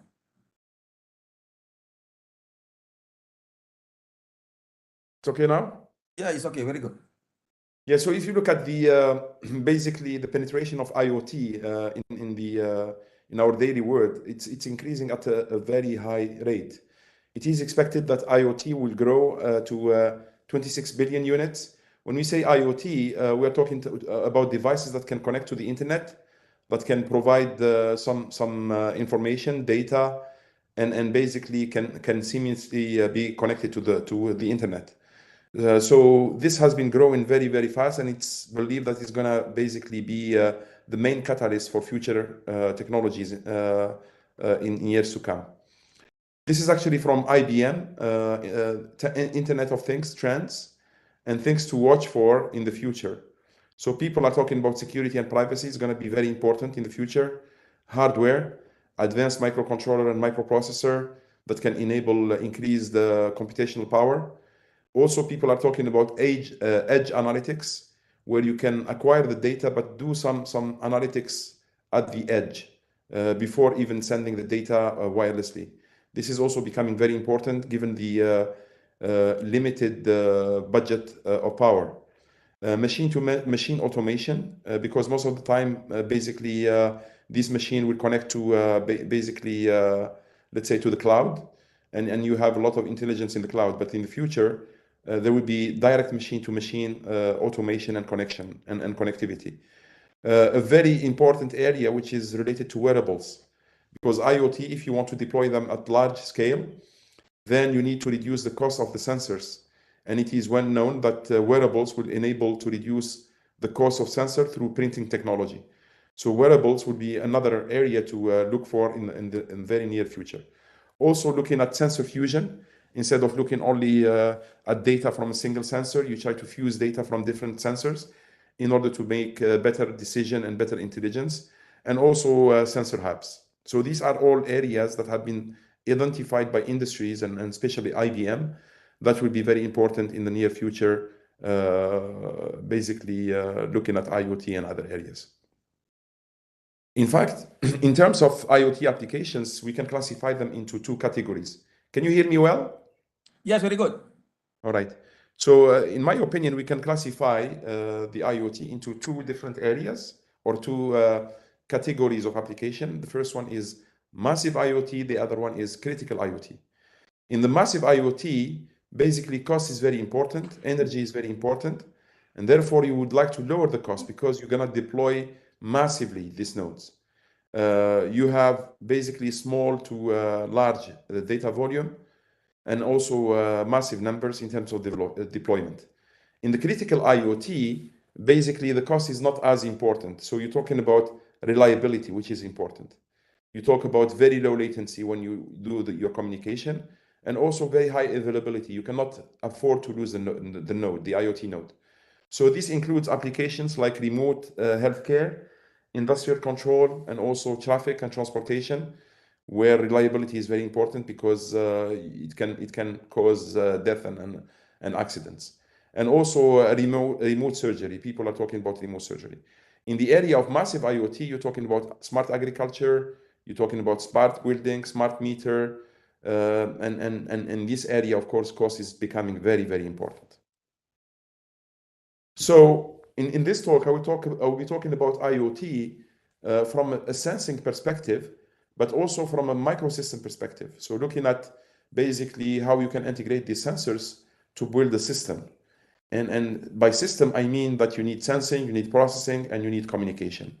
And therefore, there will be three pillars. I will be talking about sensors, where you would like to have this sensor self-calibrated, self-powered, and also operated at very low power. You're talking about processing, where the idea is to process the data from the sensor and then try to communicate. And all of this has to be done with very low budget in terms of power and also in terms of cost, because you want to deploy this at large scale. So to do that, I will try to talk about two case studies where we are doing some research in this area. The first one is related to an electronic nose application, where the idea is to design basically an electronic nose as an IoT node. So I'll be talking about how we can design an electronic nose having very low power, and even maybe ADC free, because you would like to reduce the power, and also how we can calibrate the data from the eNose, and also how we can perform training, because for eNose you would like to recognize smells and odors, and therefore there will be some machine learning because you need to train new samples, and you would like to train your system in order to detect new smells.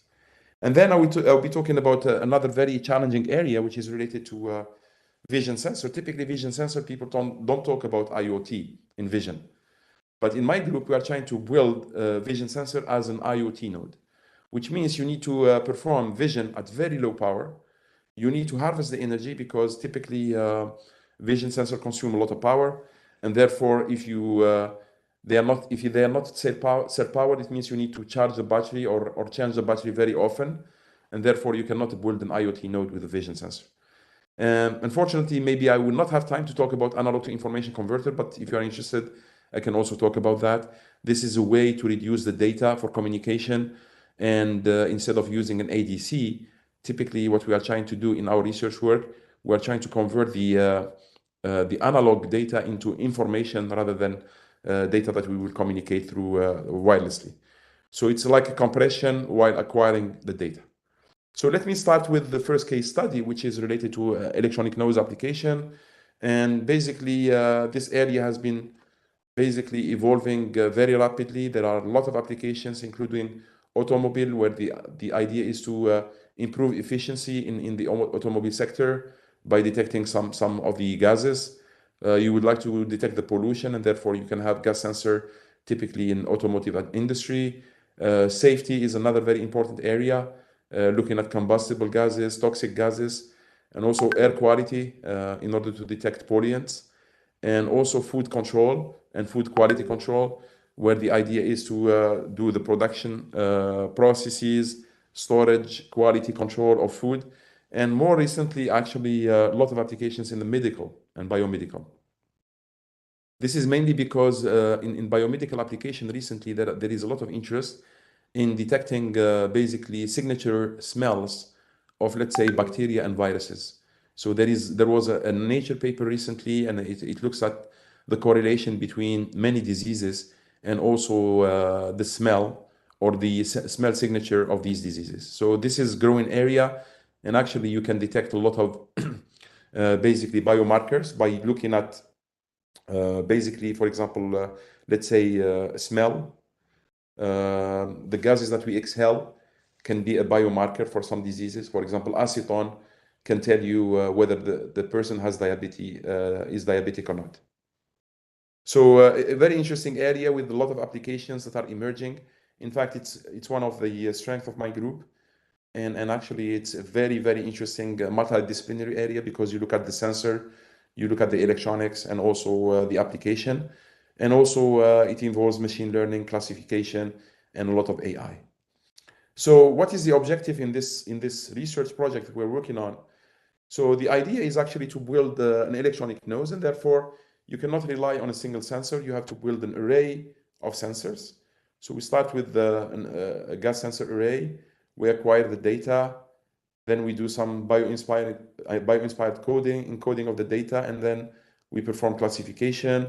And all of that, we would like to do it at very compact size, very low power, low cost, and of course, robustness. And this is an example of a system that we built. This is a full electronic nose that we have in our lab, and the size of it is actually as a coin, as small as a coin. So most of the work that we have done is actually based on the tin oxide gas sensor. And this is a well-known gas sensor. We didn't invent this. But what we try to do, we try to actually build an array of these sensors instead of single sensor. So basically, by doing different doping of the sensor units and also using different catalyst material for the sensing layer, actually we built an array. So the idea is actually to have a signature from this array that responds to a certain gas or a certain smell. So the way this sensor works is actually it's like an oxidation reaction. So you have a sensing film at the top, and typically it's a tin oxide material which is doped and using also different material. We have heaters, and we apply certain heat to the sensing film. And by heating the sensing film, actually, when the sensor film is exposed to some material, to some molecules, there is an oxidation reaction. So this oxidation reaction typically will release an electron or take away an electron. And by releasing or taking away an electron, basically the resistance of the sensing film is varied. And if the resistance is varied, then we can have some measurements of the basically molecules that deposit on the sensing film. So if you look at, this is a pretty old concept. The only thing that we added was to optimize actually the power by actually using some convex air gap structure in order to improve the basically heating efficiency, because most of the power is actually consumed in the heater. You apply a current on a polysilicon and you consume a lot of water, a lot of power. So what we did, we optimized the sensor in order to lower the power, and also we built an array based on this principle. That's the innovation that we had. These sensors have been characterized for quite a while. And if you look at this old paper from 2008, actually they characterized tin oxide sensors very accurately. And they discovered that it's actually a power low response. So this resistance that you measure from the sensing film actually obeys to a power low relationship. The problem with this power low is that you have a lot of parameters to tune, and these parameters will depend on the sensor film that you use, and also the doping. It depends on the gas concentration. And therefore, if you try to extract these parameters, alpha and gamma, it's very hard because you have to control the concentration. And in order to extract this parameter, you will require accurate measurement of your gas concentration. So we come up with a very interesting, basically, model in order to simplify this, basically, model that we have. So instead of basically looking at one sensor response, which is basically in a power-law relationship, we thought that if you do a log, then your concentration becomes additive, because the log of the resistance or the response of the sensor, if you do it, then it becomes additive to the concentration. In addition to that, if you use a reference sensor, then basically you have the log addition, and therefore if you read in a differential way, you get rid of these coefficients that you have here, and therefore your parameters, you get the new parameters, and these parameters are concentration independent as compared to the previous case where I have dependence on concentration. This means that probably we can extract these parameters without accurately measuring concentration. So if you look at the difference between the log of the two sensors, it becomes non-sensitive to concentration. It doesn't matter at what concentration you operate. So accurate measurement on gas concentration becomes irrelevant in this area. In addition to that, we try to have a bio-inspired, basically machine learning technique. And the idea is actually to convert this log basically into a spike. So if you are able to convert this resistance of the sensor into a log response, and you generate a spike that is a signature of that log, then basically you may have a unique signature. I'm going to explain in the future slides. So the idea here is basically if I have a gas, the idea is I generate a spike because I have an array, and therefore instead of generating the log only, I can actually associate the log with the spike of each sensor. And if I'm able to have a spike for each of the sensor in the array, then basically gases can be matched with the spike pattern, because you have a pattern, and therefore you can organize gases or smells by looking at the spike pattern. And this basically can be used in order to classify. It may sound like a bit complicated, but in fact it's actually very, very simple. So the idea is actually to try to convert the response of each sensor within the array. So basically you end up with like a CNN, and you have a spike that is associated with each of the sensor that you have. So you have the sensor and the processing unit. The processing unit will compute the log and generate somehow a spike that is proportional to the log. And since I have an array, then I end up basically with a spike pattern, and each spike will have a timing signature. So if you do that, then for a given gas, you will have spikes that come from the array, and these spikes will be a signature of a given gas. What is really interesting about this is the equation that I showed you before, where if you try to look at the difference, you become insensitive to concentration, which means that basically if you have a different concentration, you will have this exactly the same spike pattern, and we can prove this mathematically. If you change the concentration, you have the same pattern, only shifted in time. So basically, if I have, let's say, spike 1, 2, 16, 4, 7, whatever, in terms of timing signature, then if I have that gas, I have that signature. If I have the same gas, but I vary only the concentration, because the difference is insensitive to concentration, you preserve that difference. It's only a shift. Okay, so you have a difference in absolute value, but only the shift. So the pattern, the sequence will be a signature of the smell or the gas, and then the time to first spike or the shift is a signature related to concentration, which is a very interesting, basically machine learning or classification algorithm. So how can we implement this in hardware? It turns out that it's actually very, very easy to implement in hardware. So basically what you need to do is you have your sensor that is a variation of a resistance. You want to convert this resistance and compute the log first. And then from that log, you generate a spike that is proportional to the log.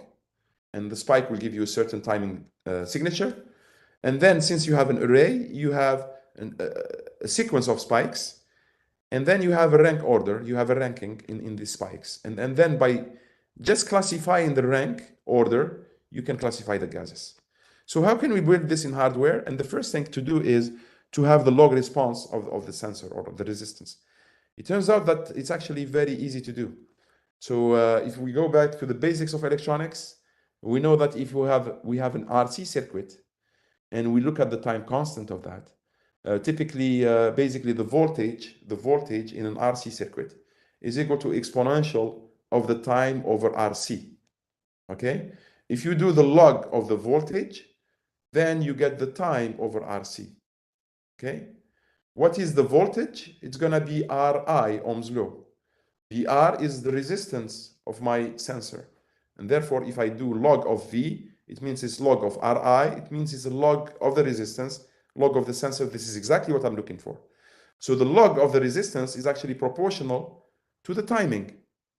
So if I measure the time in order to reach a certain voltage within my exponential decay of the RC circuit, then basically you get a log of the resistance. So if I have basically just a current source, and I inject a current into my sensor array, and then I basically switch that voltage into my capacitor, so I get the RC circuit. So if you look at this voltage that is going out of this node, would be a log of the resistance. And if I have a comparator, then I generate the spike at the output. I don't need an ADC.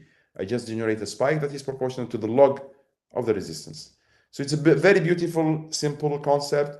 It doesn't even require an ADC, and it converts automatically your resistance into a log, and it gives you a spike. So if you do this with every single sensor, you end up with an array, and your array is spiking because you're going to have a spike at the output of the comparator. So with this circuit, I realize the spiking, I realize the log, and it's ADC free. So this is just looking at the equations. You charge up the capacitor, and then you start the discharge. And if you look at the discharge, the time taken is going to be a log of the resistance, and you can actually generate a spike after a certain time. So it's ADC free, you don't require an ADC, and it's actually very low power. So based on this concept, actually, we built a system, and we built a complete microsystem. This is actually showing the microsystem. So actually, it has a Bluetooth communication where we can communicate these spikes into a mobile device. And we applied basically, we built the whole interface, even the software interface. And basically, whenever we generate, there is a smell, it generates a spike. And internally, we have a classifier. And the good thing about this is, in order to train a new smell, what you need to do is, let's say I want to train a smell of a banana, let's say. You put a banana next to the system, and it's going to generate these molecules that are absorbed by the sensing film. It's going to generate a spike. You have a pattern, and that pattern is saved, and it's associated, it's labeled banana. So if you present again a banana with a different concentration, basically you have exactly the same spike. So it's a very beautiful system that works extremely well. And the machine learning and the training is extremely simple. It's just recognizing the spike and storing the spike pattern. So we fully characterized and tested this. And actually I have this in my lab where we tested with different gases and smells. So basically it's a wireless platform. It's just like an IoT microsystem. It's there inside the chamber, and then we inject gases. And actually we classify and basically wirelessly communicate the decision to a mobile device. So these are some of the publications in this area. We published very extensively in this area. So let me go second to second case study. Is there any question, or do you want me to finish first?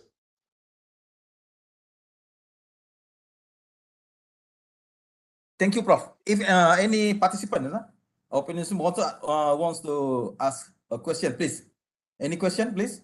We can leave it to the end, but I'm just if somebody wants to ask, because you are going to shift the title.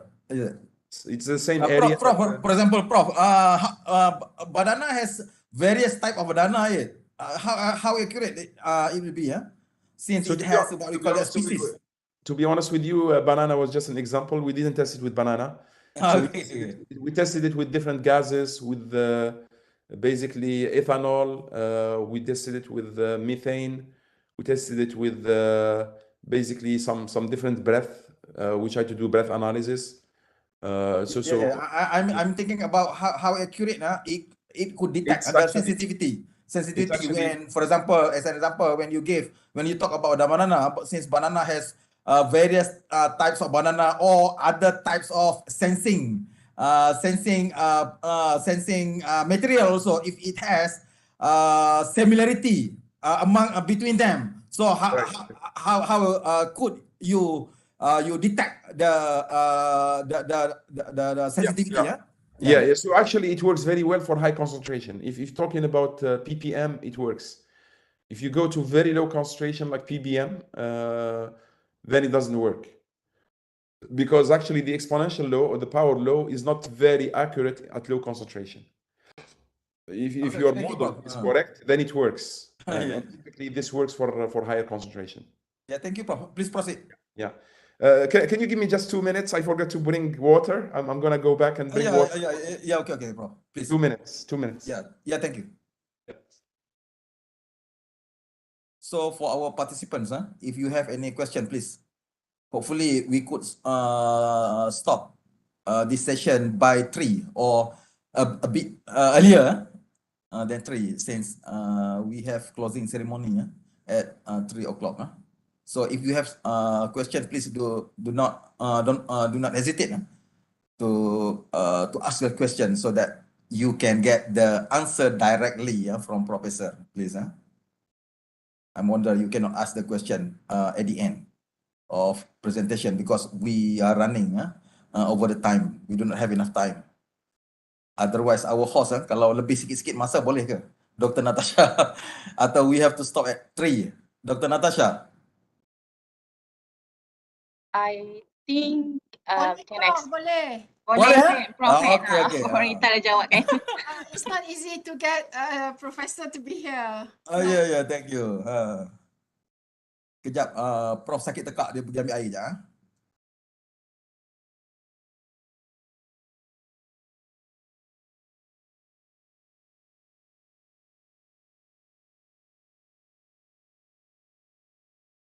Atau secretariat, our host nak bagi any information ke?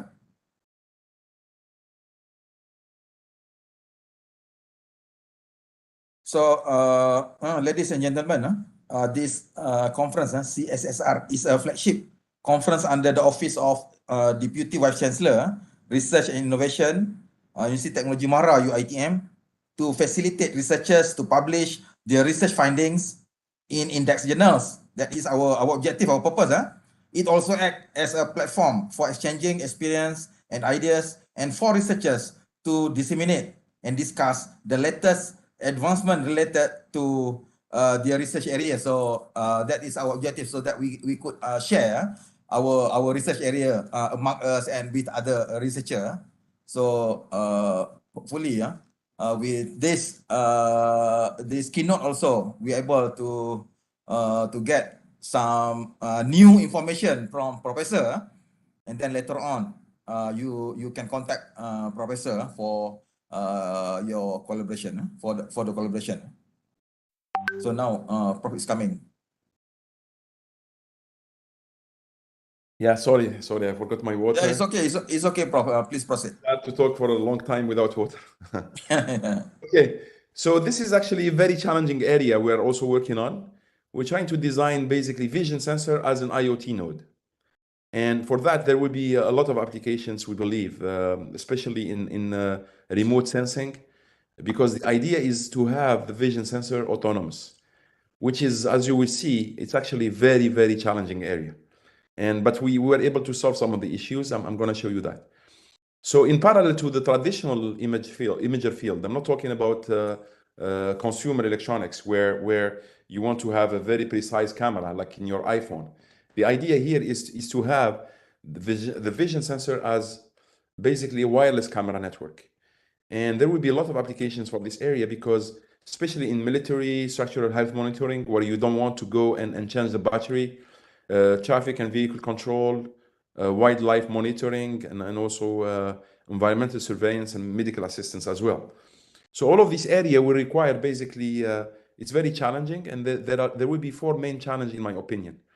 You want to install, basically use this camera as an install and forget device. You install it and forget it. So the idea is to have it self-powered and also self-calibrated, and also wirelessly communicating to a base station. So requirement 1 would be, it has to be very low cost. So you have to use mainstream CMOS technology. It has to be, let's say, self-powered, which will be very interesting because you don't go and change the battery. And no human intervention for maintenance, because basically calibration and maintenance is costly if you're talking about IoT application. And also low power communication, because we know that basically for vision sensor, you have a very large amount of data. And therefore, you would like to have very low power in terms of communication. So we talk about information rather than data. If you capture all the data and communicate it, then it's going to be basically a lot of data to communicate, and you burn all the power there. So basically, the challenge is we know that vision sensors are very power hungry, and they require transmitting a lot of data.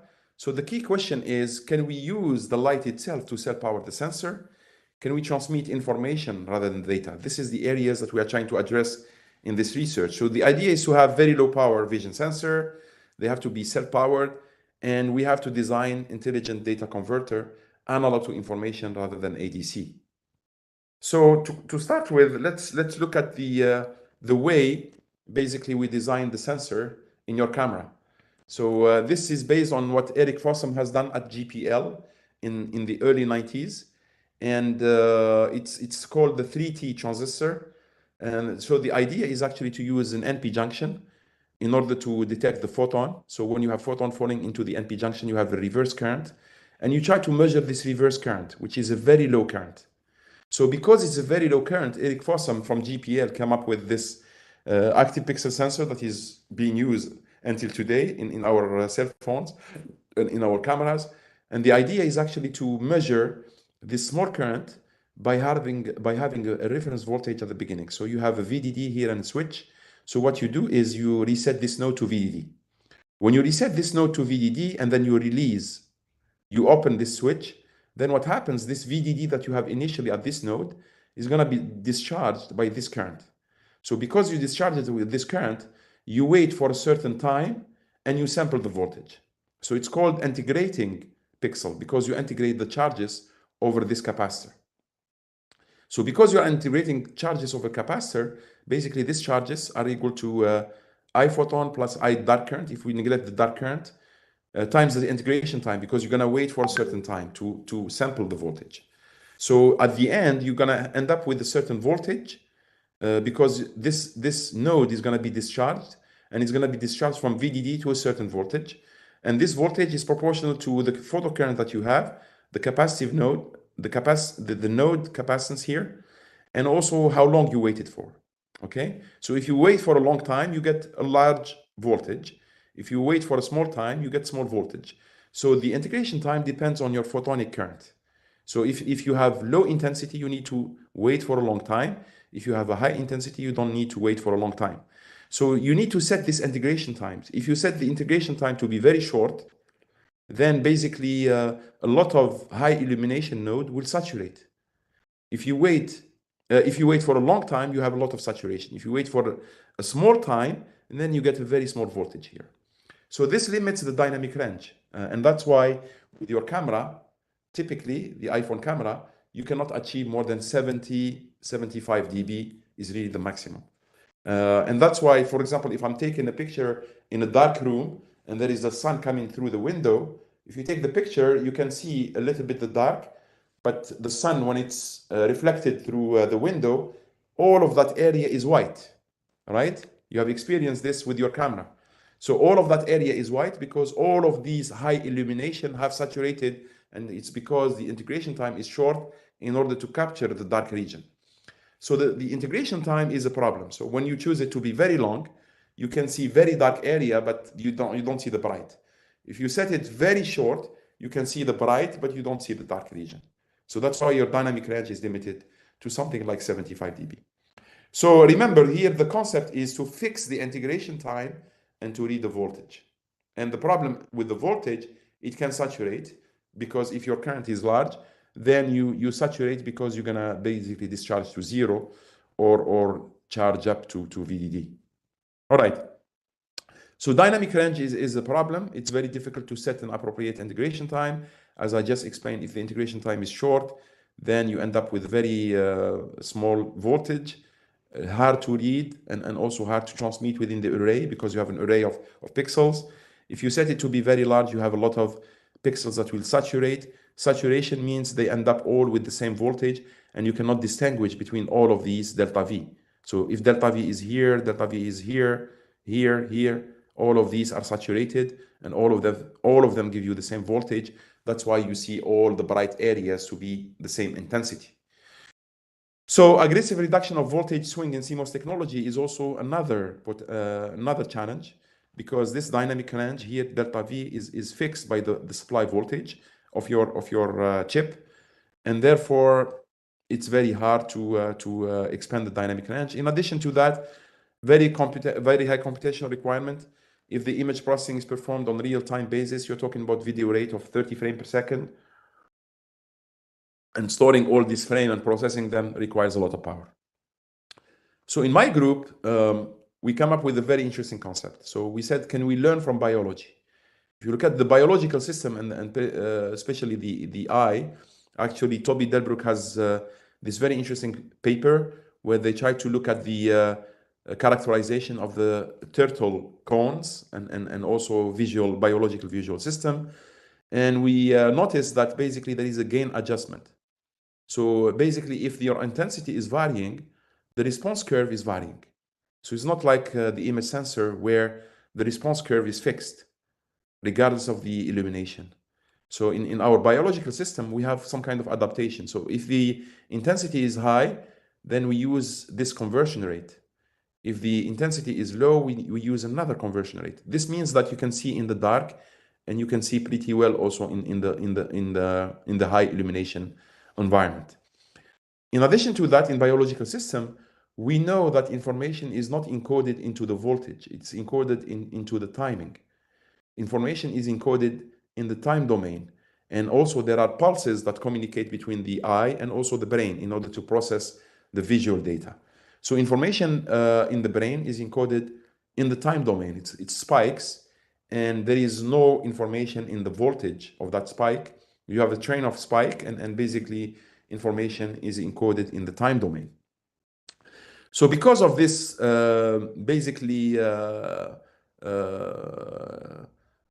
this remarks that we had in the biological system, we tried to look at, can we get some inspiration from biological system? This is a key question that we ask in my group. And then we thought probably there is an alternative solution, which is instead of reading voltages and fixing time, maybe the idea is to fix the voltage and read time. And this is possible. So basically, instead of looking at the integration and fixing the integration time, what I can do, I fix the voltage, and whenever I reach a certain voltage, I generate a spike or a timing stamp. So based on this concept, actually, we built an imager. So the idea is actually to look at, it's exactly the same as an APS, except at the output of this node, we have a comparator. So basically, we first reset, we let this discharge, and this discharge is compared to a fixed voltage, VREF. And by doing that, actually, you generate a spike. So if you take that spike and you record the timing stamp, you can actually build an imager. So the idea is, I fix the voltage. If my intensity level is low, so I'm going to have time to generate the spike. If my intensity is high, high illumination, the sun, so basically this will give me a shorter time to get the spike. So the comparator pulse is actually used as a write pulse to a memory that is triggered, and we store that data in an SRAM, and this will enable me to convert this spike into a digital data. So no need for an ADC, basically. You just generate a spike. The spike is the right signal to an SRAM, and you load the data from a counter. Of course, this is a D counter, not an up counter, but a down counter, because high illumination will give you a shorter spike, low illumination will give you a longer spike. So you want to convert this into a low value LSB, and this is an MSB. So it's a down counter. Okay, so using this concept, actually, we built an imager, and it was actually a very successful experience. We had a very interesting imager.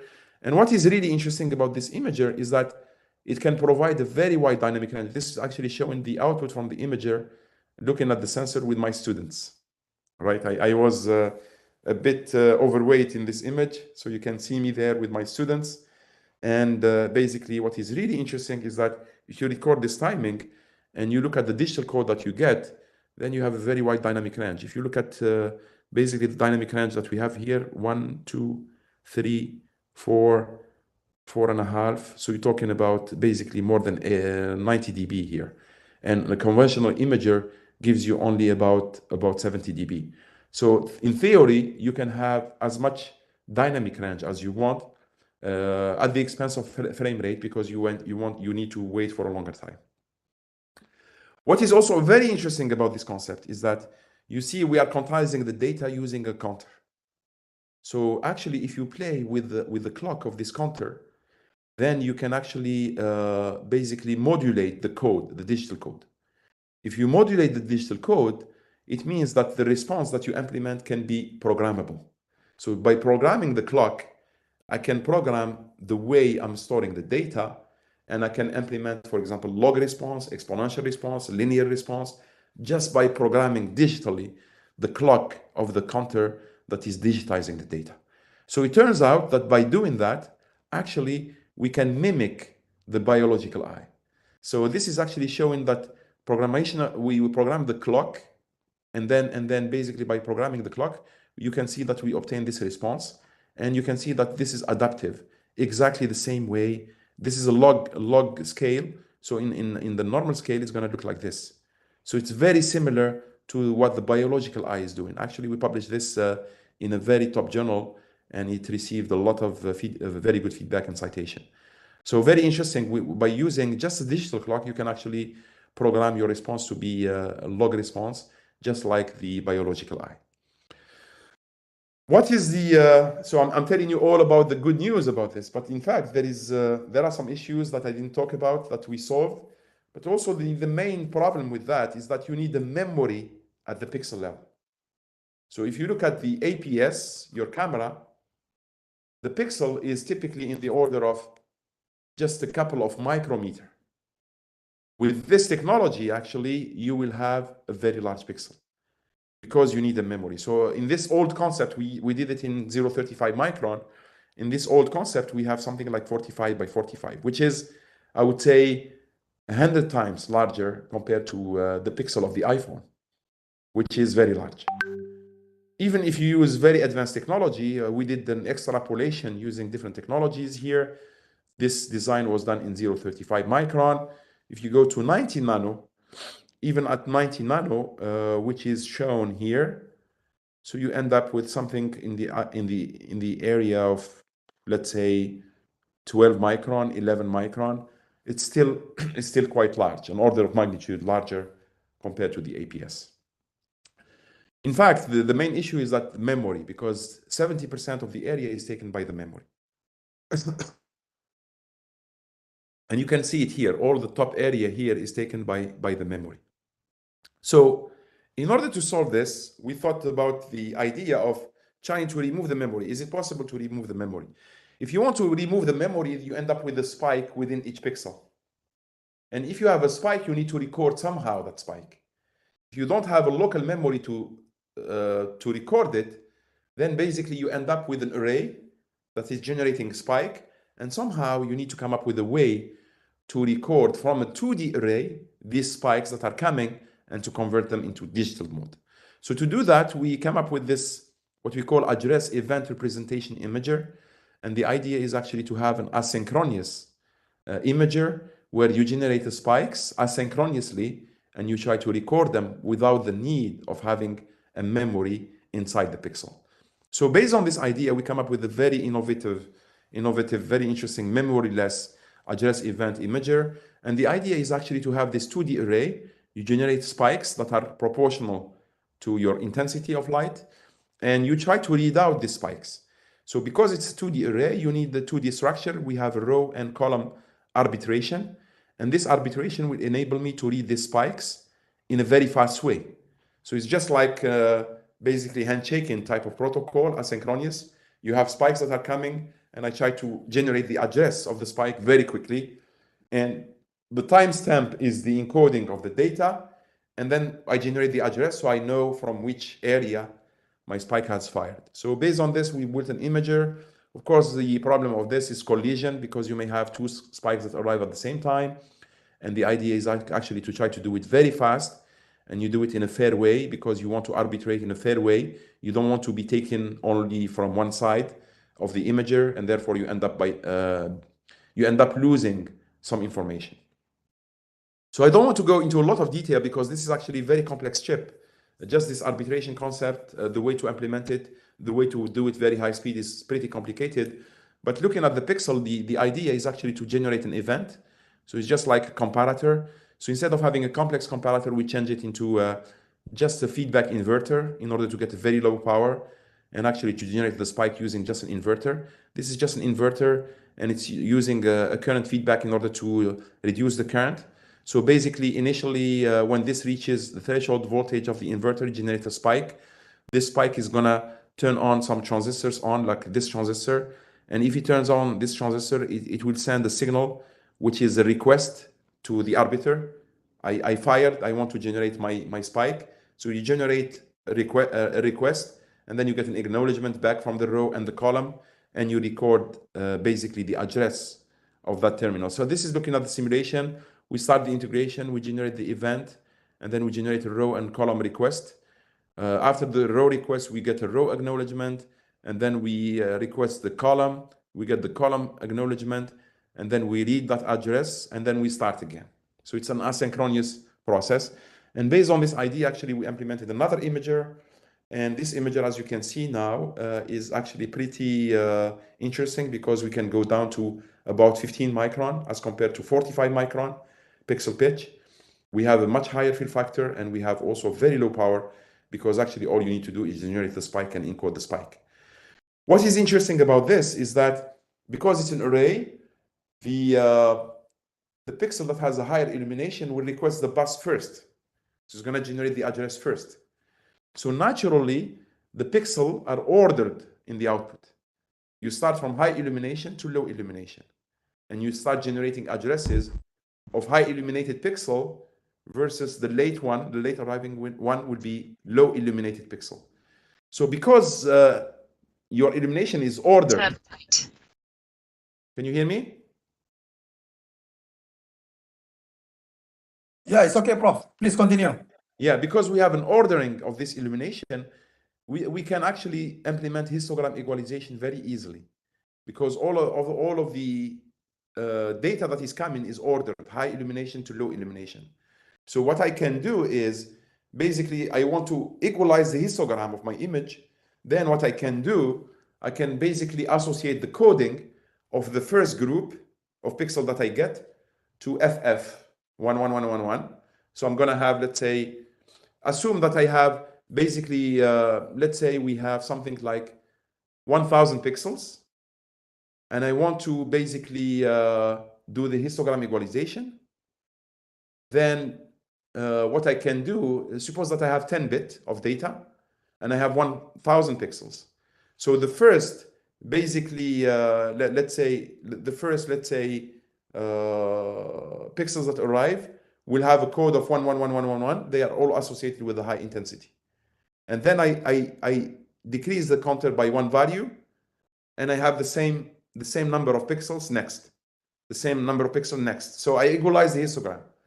And by doing that, actually, you can do it very easily, because you just need two counters to do that.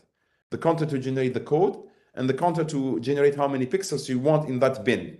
So you can equalize basically the histogram of your image. So only a counter is required. And actually, histogram equalization is implemented in the corner here, just using two counters, one for the data and one for the basically the number of pixels to put in a single bin. Okay. So this is actually looking at comparison between the previous generation and this generation. You can see that we have a pixel size of only 15 micron compared to 45. We increase the fill factor, because most of the area now is photosensitive. So 33 compared to 14.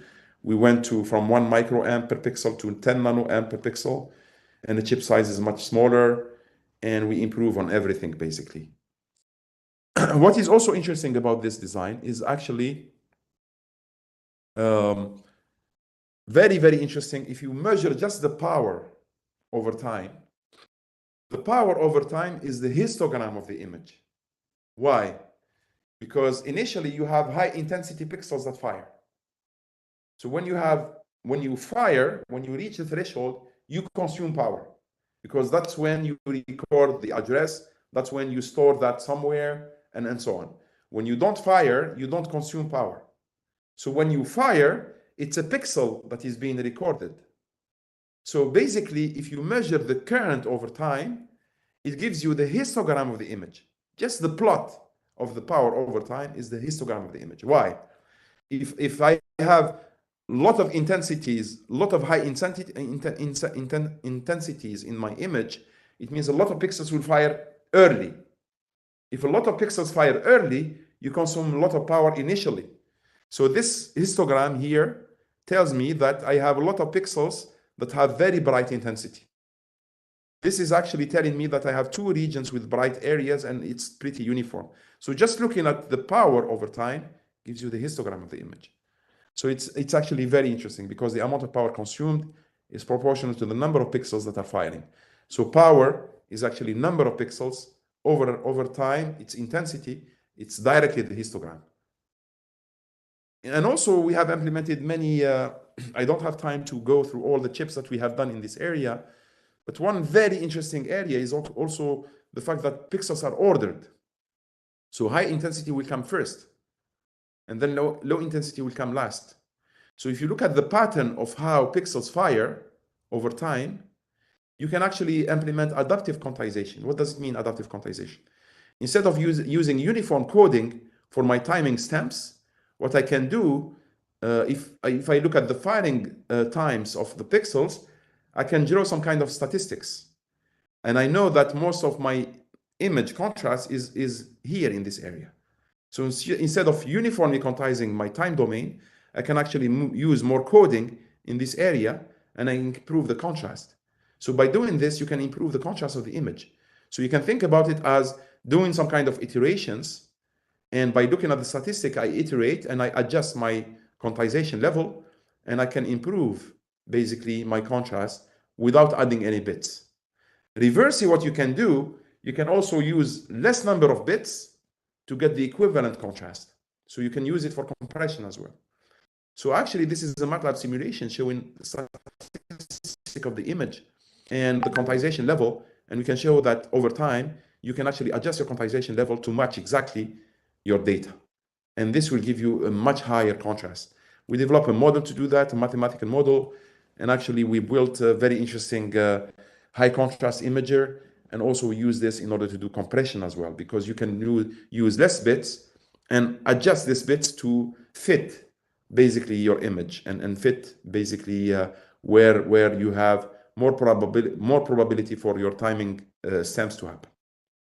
All right, I would like to move to another very interesting topic, which is related to energy harvesting. Because the idea here is actually to use the camera as an IoT node, which means it will become very interesting if I can harvest the energy and have the sensor to be self-powered. And the question that we ask is it possible to harvest the energy from the environment? Can we also use the sensor itself as a sensor and also an energy harvester? So based on this, we have a patent, very interesting patent, where the idea is to, because it's time domain, so initially I will be using the sensor, and then once I get the address, when I fire, I get the address, I don't need the sensor anymore. So I can turn it into an energy harvester. So the same sensor can be used as a transducer or a sensor and also an energy harvester. Now, what is really interesting about this is the following. Suppose that your time frame is, or your frame rate is going to be, let's say, 30 frames per second.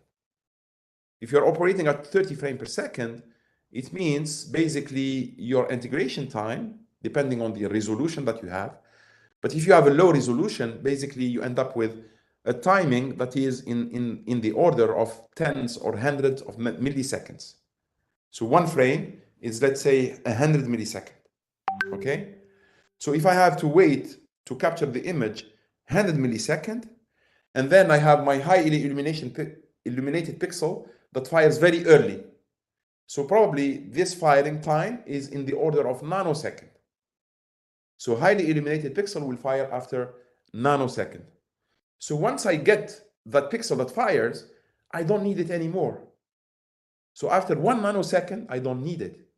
The remaining time is 100 millisecond. So for 100 millisecond minus 1 nanosecond, I don't need that pixel anymore, because I need it when I start capturing again the new frame. So this means it's like eternity. After one nanosecond, you don't need it for another 100 millisecond minus one nanosecond. So it's eternity in terms of timing, right? You're talking a ratio of 100 milli to 1 nano. So if I can turn that pixel that has a high illumination, which means high current, I turn it into an energy harvester for all that time, then it can help to power the other pixels. So that's the idea that we come up with, and we have a patent on this. Very interesting concept, and actually we built it, and the idea is actually to have that photo detector that is first used in order to capture the timing stamp. Once I capture the timing stamp, I reconfigure this current to go and be plugged to the power. So based on this concept, actually, we built a very interesting systems, and actually we have a patent that is being acquired by a company today, and actually it proves to be a very interesting concept. So if you think about it, actually it's a little bit like an avalanche. I call it an avalanche energy harvesting. Why avalanche? Because initially you will be consuming power at the very beginning. And then after a certain time, you have some pixels that have finished, they fired. Okay, so suppose initially that you have a supercapacitor, and it's going to be used to power initially the chip. You don't need the battery. Then after that, you have some pixels that fired. And this pixel have high intensity, which means high photocurrent. So they finish, which means I can use their photocurrent to harvest the energy, to be plugged to, let's say, the supercapacitor. So over time, I have more and more pixels that fire, and more pixels are contributing to the energy harvesting. And at the end, you end up with many pixels that fired, and they're gonna all contribute to the energy harvesting. So the way it works, initially you have a certain supply that is maintained by the supercapacitor, and then when you start consuming power, your voltage is gonna drop. But then after some pixels have fired, you put that energy into the power, then or the energy to the power supply or the supercapacitor, then you start gaining that voltage back, and over time you have an avalanche effect. It's just like a snowball that will grow over time. So based on this concept, actually, we built a small imager, just 32 by 32, and it has just a supercapacitor connected to it, and no battery is connected whatsoever to this chip. So actually, we were able to achieve very high dynamic range because it's time domain, and we're able to self-power the chip. And basically, as you can see, the images are not great, but at least it works. And we can use we can reduce the resolution of the imager in order to lower the power consumption and put more basically of these photo detector into the energy harvester. This was actually the first ever chip that does not, or camera that does not use any battery. And actually power generation versus power consumed is actually about 1%. I started this work when I was at HKUST, and then I continued this at HBKU. There was a second prototype done later by Purdue, but we were actually Purdue University, but we were actually the first one to do this actually initially. It was the first ever self-powered imager. Going back to the IoT, I think how much time do I have?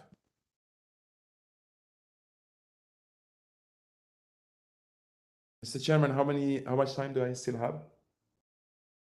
Prof, about 4-5 minutes, please. Within 5 minutes, please. All right. Conclude So I will try to conclude in your 5 minutes. presentation, Prof. Yeah. So basically going back to the IoT, and actually what is really interesting recently is that it is believed that in the future of IoT, sensors will be wearable. They have to be very low cost. So if you look at it, printed electronics is gaining a lot of attention recently in order to do wearable electronics. And since I came to HBKU, I started a lab related to printed electronics. And actually, we are doing a lot of very interesting printed smart devices. For example, we implemented the smart mask. We have a patent on this. We implemented some motion sensor that can be printed on the skin. We also did some research on a smart diaper in order to detect vital signs of babies using printed electronics, and also devices like like Fitbit, very low cost. So I'm working a lot on wearables because this is supposed to be the future for the IoT roadmap. And actually, I don't want to spend a lot of time on this. This is just showing the concept of how these sensors work. So basically, you print pattern using inkjet printing, using some material, and you can do it at the micro scale. And this pattern can be used in order to do sensing, looking at temperature, humidity. We have designed cough sensor, respiration sensor, even gas sensor based on printed electronics. So I'm going to skip this because I don't have a lot of time. But for example, we have a patent related to a wearable smart mask where we can print sensors on the fabric of the mask, and we can detect respiration, we can detect body temperature, cough, and location also. We also printed a smart diaper, and this is a patent also. So we can detect the temperature of the baby, we can detect whether the diaper is wet, and we can detect whether the baby is breathing. So this is actually very interesting devices that we developed. Also recently, we have been interested in skin electronics. So we are using this decal substrate that you can find in the market that we have characterized. And the stretching of this material actually can give you a different texture in the nanomaterial of the structure. And then you can detect different strains very accurately. So based on this, actually, we built different sensors. So for example, if you do this sensor on the elbow, you can detect the angle of the elbow. If you do it on the knee, you can detect whether the person is extending his knee, flexing his knee, walking, jogging, jumping.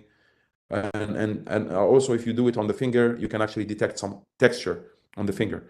So basically, this, you can imagine that this can be used for a lot of application, including sport biomechanics, including also remote control without remote. And we have also done some of these work on basically by printing this. Let's say if you print this on thyroid bone, you can detect whether the person is coughing, whether he's swallowing saliva. If you put it on the cheek, you can detect whether the person is showing, talking. If you put it on the forehead muscle, you can detect whether you are lifting your eyebrows or looking down. So very interesting, basically, features that you can detect with this skin tight type of sensor. It's actually very simple sensors that we built in the lab. And what is really interesting, you can actually have this as an EMG electrode that you can have printed on the arm, let's say. So if you do it, let's say on the arm, you can detect all the movement on these muscles. And therefore, you can detect the EMG signal. And by doing that, actually, if you are doing some movement in your arm, you can detect these different movements. And this means that you can do some VR and gaming without the need for any joystick, because the sensors are printed here. And if you do any movements, you can detect them. So physically, you don't need to have any, you don't need to hold any joystick, basically.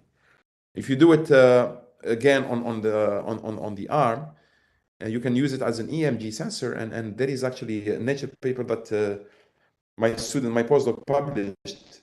And as you can see, by doing some push-ups, by analyzing the signals, you can detect the heart rate. And even without having any device on you, which is actually very, very interesting. So this is some of the work that we have been doing recently, and it's actually very, very interesting work. In conclusion, I would like to say that IoT devices will involve sensing, processing, and communication. The main challenge will be power, energy harvesting, energy-based, information-based converter. I didn't talk about that, but actually we're doing a lot of work on information-based converter rather than ADC.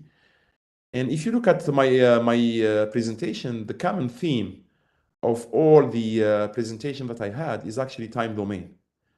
The gas sensor was using time domain, or the electronic nose was using time domain spikes. If you look at the imager, I was also generating spikes. So I'm using time domain to do sensing, but also processing.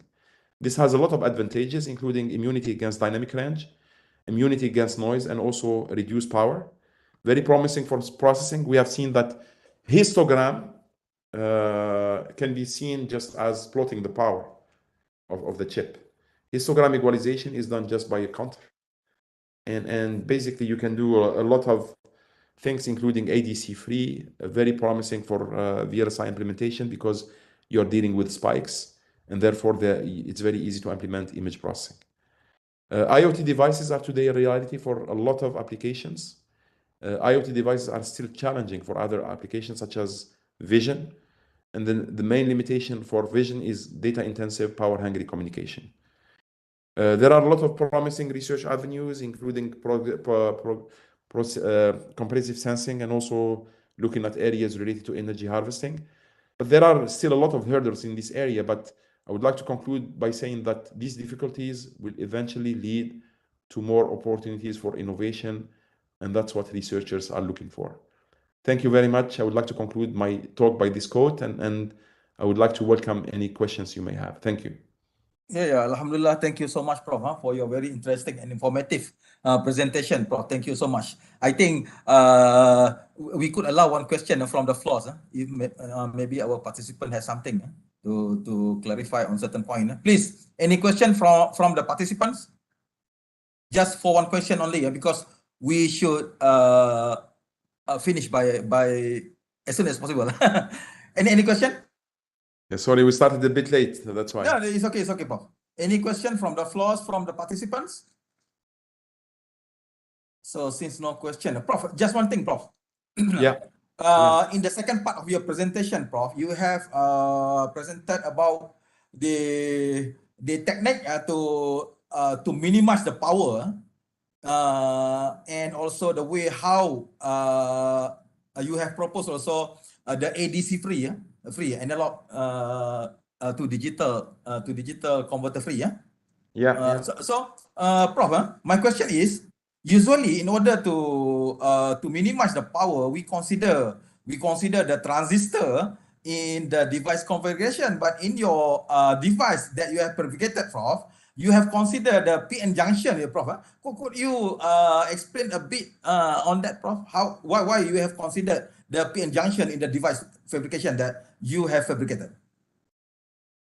So the PN junction is just used to basically to detect the light. This is what people do in order to basically build imager. But with that also, you have presented that you are able to minimize the power, is it? Yeah, we are minimizing the power because we are not using power-hungry amplifier and an analog domain, basically readout of the pixel. We are using time domain. So we just try to get a timestamp from that photocurrent and we process it in digital domain. And we don't use power-hungry amplifiers to amplify the voltage. You deal with the amount of photon, Yeah, so the PN junction is used in every device in order to convert the photon into a photocurrent. Yeah. So it has nothing to do with power because that's your sensor. The PN junction is just your sensor. Yeah. Okay, Prof. Thank you so much. I think since no question from our participant, Prof. Ladies and gentlemen, I think, Prof, that's all for today. But before that, Prof, our respected participant, also to our respected participant, and to you also, Prof. Actually, now, Prof, we have come to the end of the keynote session today, Prof. To all speakers and also especially to you, Prof. Amine Bermak. Thank you very much for your support in making this keynote session and event a success, Prof. Thank you so much. Prof, on behalf of the organizing committee, we apologize for any inconvenience and hiccups that may have occurred, Prof, during the session, as you have mentioned at the beginning of your talk today. We are very sorry for that, Prof. It is also hope that all participants have gained and benefited from the sessions, and it is hope also that efforts like this will lead to greater high and better networking for a better tomorrow for all researchers, for all lecturers, and also for all of mankind. Thank you so much, Prof. And on that note, once again, thank you very much and have a pleasant day. Until we meet again. Thank you so much, Prof. Bermak. Thank you so much for your presentation. So I think that's all for the keynote session. Thank you so much. And I pass back to our host. Thank you so much.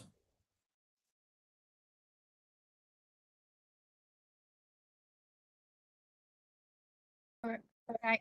Thank you very much, Professor Dr. Amine Bermak, for sharing your perspective and expertise on the smart autonomous microsystem for the IoT era, and Professor Dr. Muhammad Rusub as the session moderator, and everyone here for your attention and presence. I guess we have reached the end of our third keynote session. With that, I end my duty here, and I will pass the WebEx floor to my colleague, Dr. Hadi Abdul Razak, to lead the closing ceremony. Over to you, Dr. Hadi. Thank you.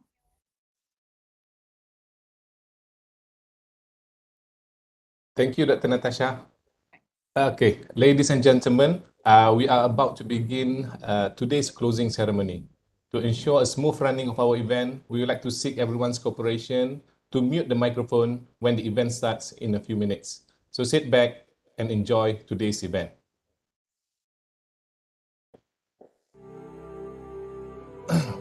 Bismillahirrahmanirrahim.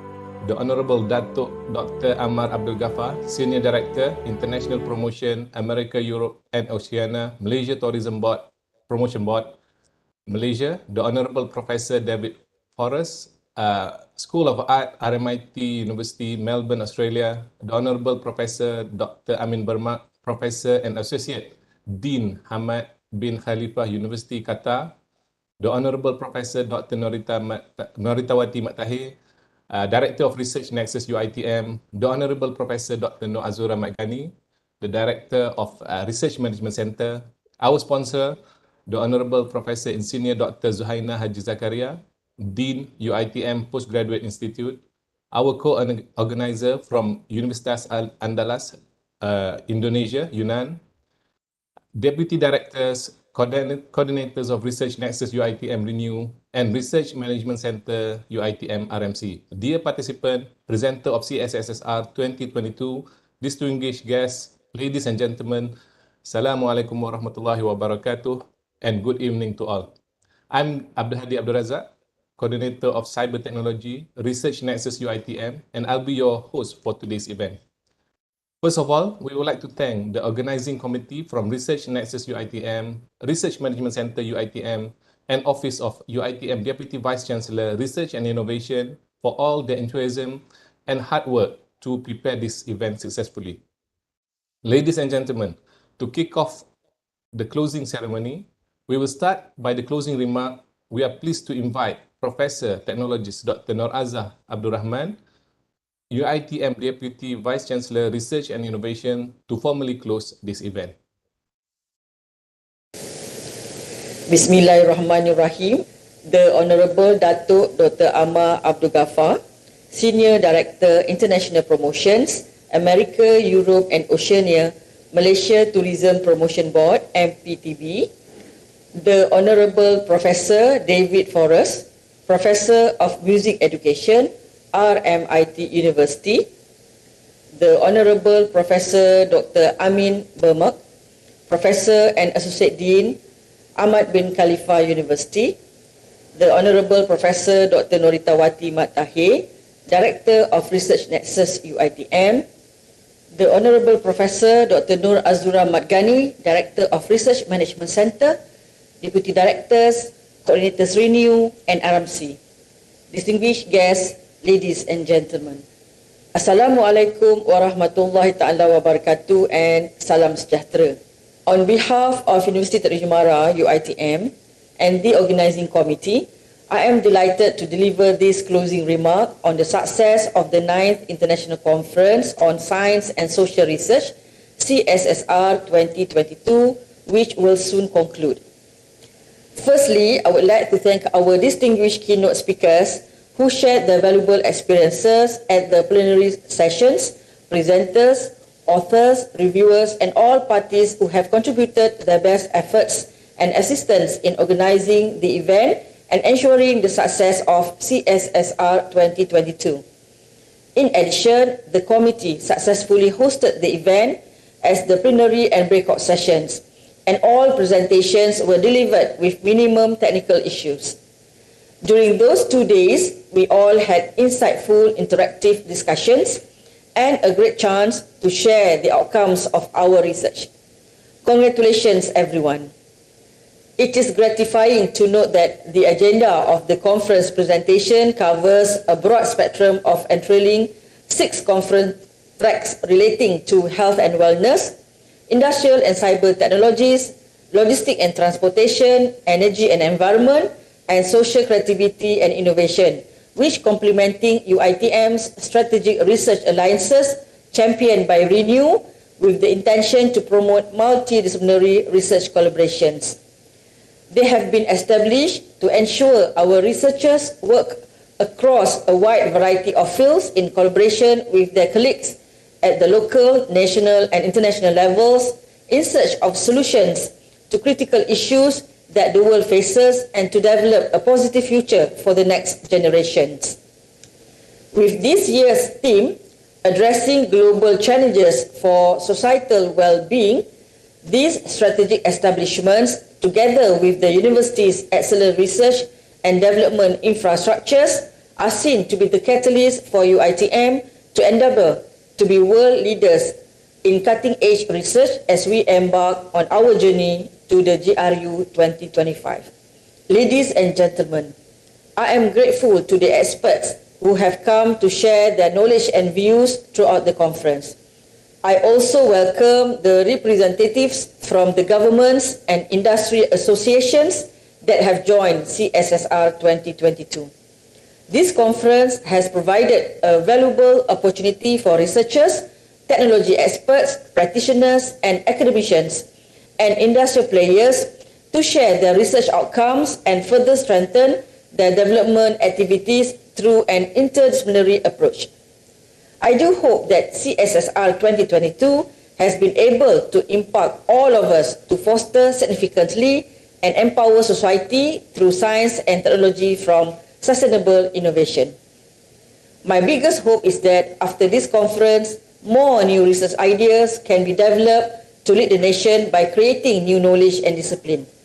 I also hope this conference has provided opportunities for delegates to exchange new innovative ideas, experiences, and expertise, and for everyone to establish research contacts and global partners for future collaboration. Looking beyond the research and academic circles, there is a growing awareness of the value and impact of peer-reviewed quality research from strong partnerships with higher education institutions. Therefore, I urge everyone here to take on any means of symbiotic alliances such as joint research and development centers, licensing deals, scholarships, internships, graduate employment program, and philanthropic foundations. Ladies and gentlemen, it is now an honor and privilege for me to officially declare the closing of the 9th International Conference on Science and Social Research, CSSR 2022. Once again, thank you for the significant contribution. May the sessions have been engaging, fruitful, and rewarding. Finally, I wish you every success, and I am looking forward to seeing everyone again with more exciting discourse next year. Wabillahi taufiq wal hidayah. Wassalamualaikum warahmatullahi ta'ala wabarakatuh. Thank you to Professor Technologist Dr. Nur Azah Abdul Rahman for those meaningful remarks. Ladies and gentlemen, on that note, let us now look at a brief montage video as a parting gift to everyone who has participated and supported the 9th International Conference on Science and Social Research.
Ladies and gentlemen, we will formally close our ceremony by inviting the Director of Research Nexus, UiTM, also the Chairperson of Cssr 2022, Professor Dr. Noritamati Mat Tahir, to announce the Best Presenter and Best Paper Award.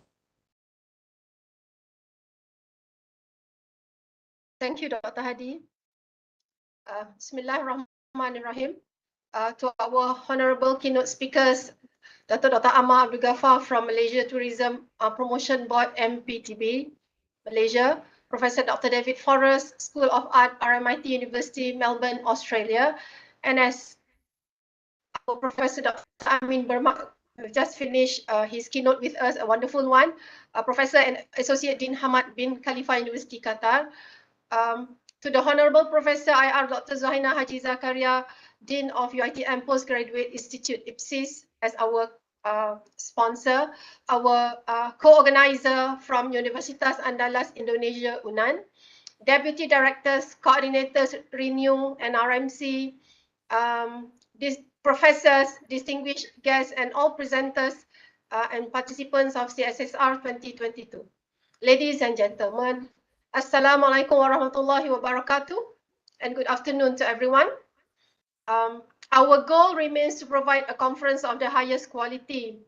We aim to take full advantage of the visual platform to enhance inclusivity that allows the exchange of our presenters and participant latest research and ideas.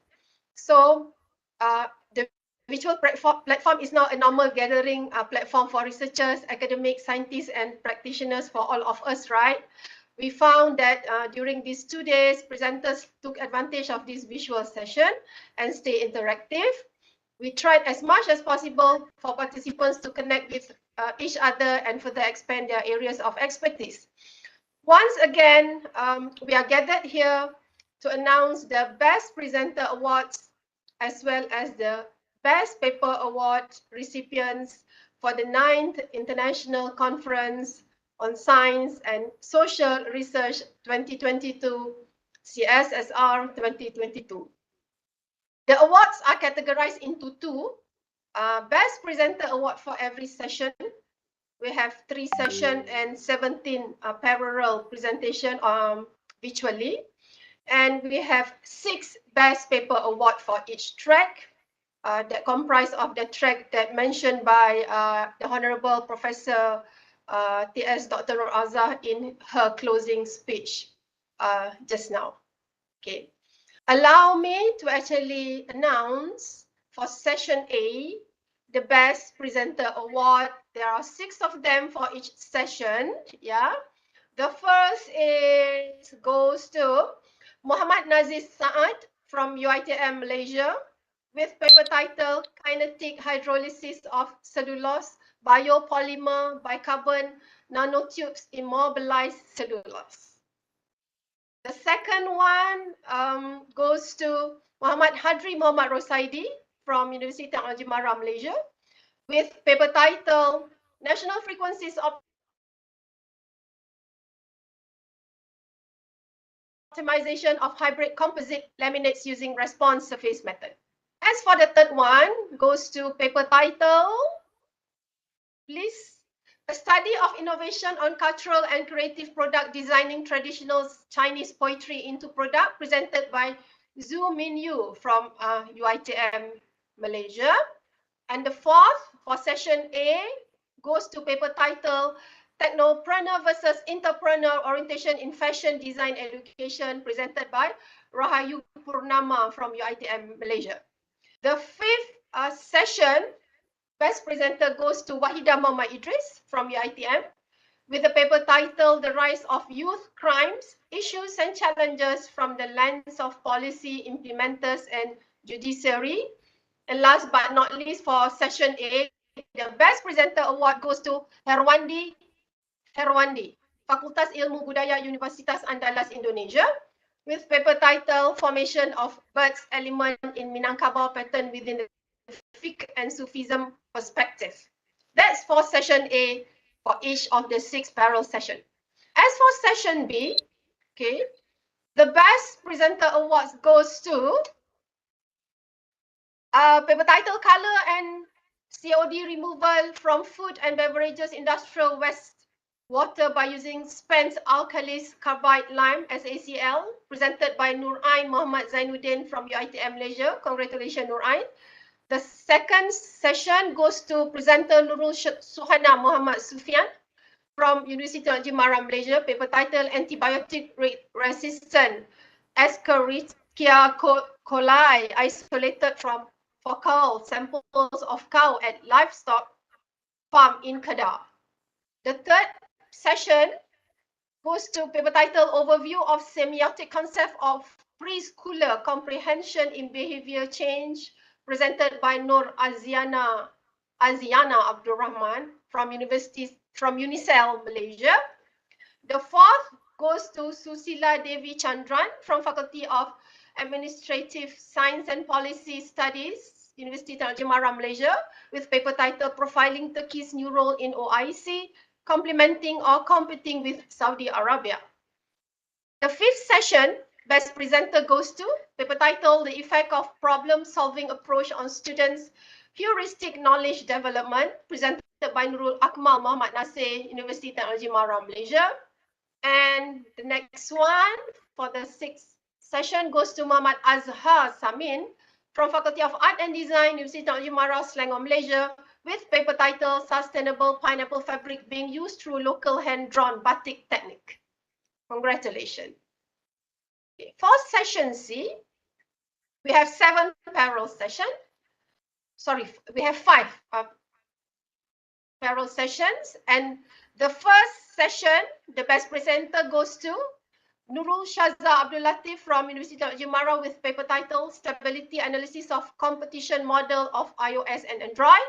For the second session, the best presenter goes to paper title Role of Photographer in Local Press, Work Changes and Approaches in Digital Era, presented by Nur Shazlin Muhammad Yusof from UNICEL, Selangor, Malaysia. As for the third session, the best presenter goes to Juliana Osman from University Technology Mara, Malaysia, with paper title Examining Undergarment Preferences During Confinement Period towards Designing Caesarean Undergarment Design for Plus-Size Patients.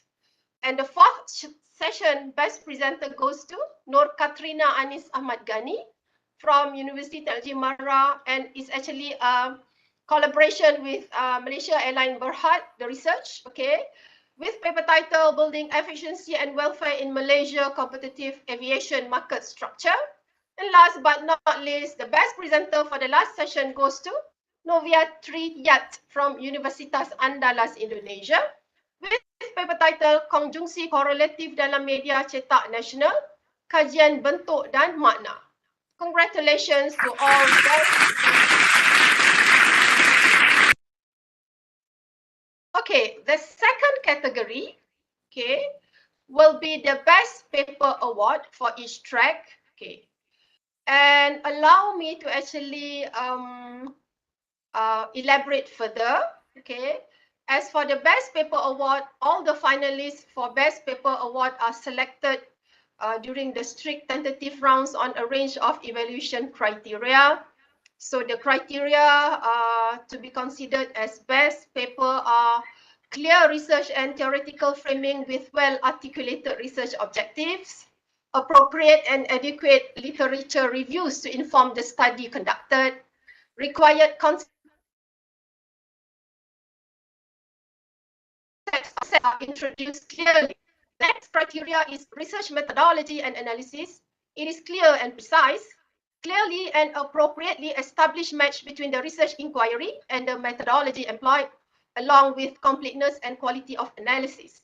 And next is the discussion and conclusion with an in-depth interpretation from the research findings, promotion of a continuing and significant research agenda with overall presentations readability, coherent, effective organization and presentation of concepts, facts, expositions, figures and tables, use of a clear, concise, and comprehensible language. Also, I would like to admit the hard work of our professional and experienced reviewers to make the difficult selection between the best of the best. So without further ado, I would be honored to actually announce the Best Paper Award for Cyber Technology City track that goes to paper title Hospital Bed Allocation Using Three-Stage Weighted Optimization Method for Government Hospital in Pulau Pinang, presented by Wan Khadijah, and the co-authors is Khadijah Muhammad Halim from University Technology Mara, Malaysia. Congratulations. For the next track is track Energy and Environment. The Best Paper Award goes to paper title Radiological Assessment of Naturally Occurring Radioactive Materials Norms in Selected Building Materials, authored by Sabrina Muhammad Yunus, Nurul Izzatia Fifi Ismail, Nick Azlin, Nick Arifin, Siti Fatimah Saifuddin, and Ahmad Taufik Abdul Rahman from UiTM Technology Mara, Malaysia. Congratulations. As for the third track, which is Health and Wellness, the authors are Wan Azman, Wan Ismail, Rifka Danisha Ramlan from UiTM, Haslawati Baharudin from Fisheries Research Institute Glami, Lemi, Muhammad Izzuddin Zamri from UiTM, Nur Amlizan Ramli from UiTM, and Tommy Julianto Bustami Effendi from UiTM, with paper title Potential Utilization of Suckermouth Catfish for Population Control. For the fourth track, which is Industrial Technology, the Best Paper Award goes to paper title Optimization of Uniaxial Tensile Stress Strain Response of 3D Angle Interlock Woven Fabric Composite using Weft Density and Draw-in Plan Variables, authored by Muhammad Nasrun Faris Muhammad Zulkifli from Textile Research Group FSG UiTM Malaysia, Muhammad Faizul Yahya from the same research group as well, Suzaini Abdul Ghani from UiTM, and Bilal Zahid from NED University of Engineering and Technology, Pakistan. Congratulations. The next track is Logistic and Transportation, and the award goes to paper title Lexical Variations of Food of Muslim Traditional Ceremonies in Minangkabau Isolate, Indonesia, authored by Nadra, Universitas Andalas, Indonesia. Congratulations. And last but not least, for track Social Creativity and Innovation, the Best Paper Award goes to Nur Hazwani Zulkifli, Nurul Fadli Habidin from UPSI, and Sharil Niza Baharum and Nur Hazwani from UiTM, Perak, with paper title Using Household Living Aid for Entrepreneurship. What do the recipients and the B40 entrepreneurs think? Congratulations, everyone.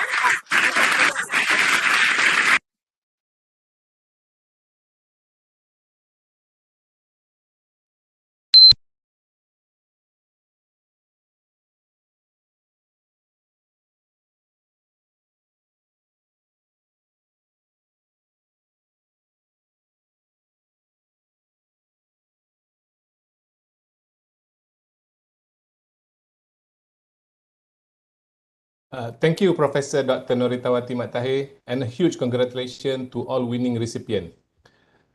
Here, we would like to invite the best paper winner to turn on your camera and to give a few words of appreciation. First of all, I would like to invite the first one from track Cyber Technology with the paper title Hospital Bed Allocation Using Three-Stage Weighted Optimization Method for Government Hospital in Pulau Pinang. Representative from the paper, Wan Khadijah or Khadijah Muhammad Halim. I would like to invite for to give a few words. Okay. Bismillahirrahmanirrahim. Can you hear me? Yes, clearly. Okay. Assalamualaikum warahmatullahi wabarakatuh, and good afternoon, everyone. So this is my first time joining a conference like this, and yeah, it has been a good opportunity, and I didn't expect I can get the award. So everyone have been doing great also, and good job everyone, and thank you for acknowledging my research. Thank you. Okay. And also thank you for my partner, Dr. Wan Khadijah, for having me along this journey. Okay. All right. Thank you, Khatijah. Okay, next, I would like to invite the next track, Energy Environment with the paper title Radiological Assessment of Natural Occurring Radioactive Material Norms in Selected Building Material. Is Sabrina and Muhammad Yunus here? Or any other co-authors?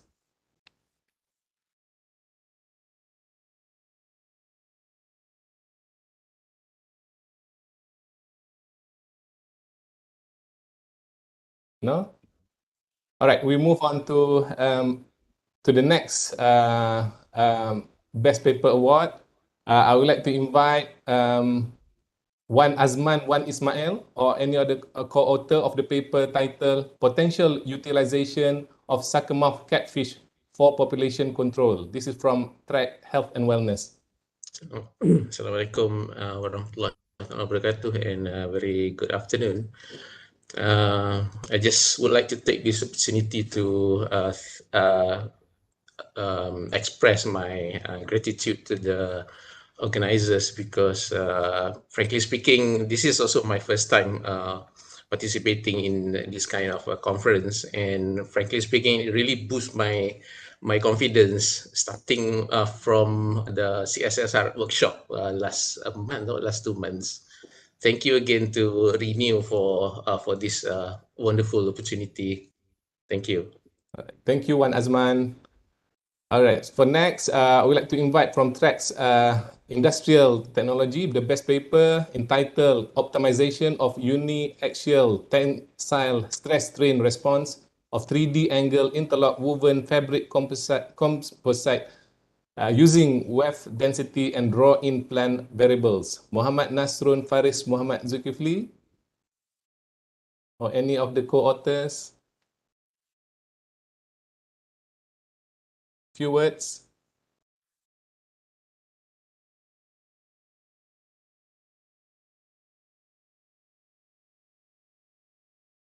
No representative? All right. Okay, we move to the next best paper, which is from track Logistic and Transportation. The best paper entitled Lexical Variation of Food of Muslim Traditional Ceremonies in Minangkabau Isolate, Indonesia. Nadra from Universitas Andalas, Indonesia.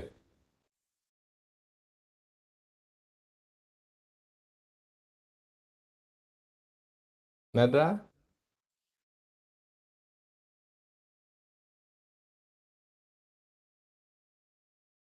Okay, so we move on to the next, to invite the next best paper, which is from Social Creativity and Innovation, using household living aid for entrepreneurship. What do the recipient and the B40s entrepreneur thinks? Nur Hazwani Zulkifli. Alright, hi, Assalamualaikum and good evening to everyone. So I would like to thank the reviewer, the committee member, the host, the organizers for giving me, for awarding this award. So I'm very flattered and honored to receive this award. And I would like to thank my co-authors, which is Dr. Nur Fadli and Dr. Shariniza. And thank you very much again. All right, thank you. I'm sorry, my sound is not here. Oh, no. All right, Yeah. okay, you can give your few words for your appreciation. Yeah, okay. Thank you very much, so much for appreciation to my paper, and thank you for Prof. Rafia and Committee of Cssr. And good afternoon, everybody. Thank you. All right, thank you, Nadra and Azwani. All right, congratulations all again to all winners. Okay, ladies and gentlemen, as the saying goes, all is well that ends well. So we are now come to the end of the 9th International Conference on Science and Social Research with the theme Addressing Global Challenges for Societal Well-being. We're greatly looking forward to the 10th edition of CSSR with a more fantastic event planned for it. Ladies and gentlemen, with that, we have come to the end of today's closing ceremony. Before we end our event, I would like to request all participants here to turn on your cameras and join us for a brief photo session.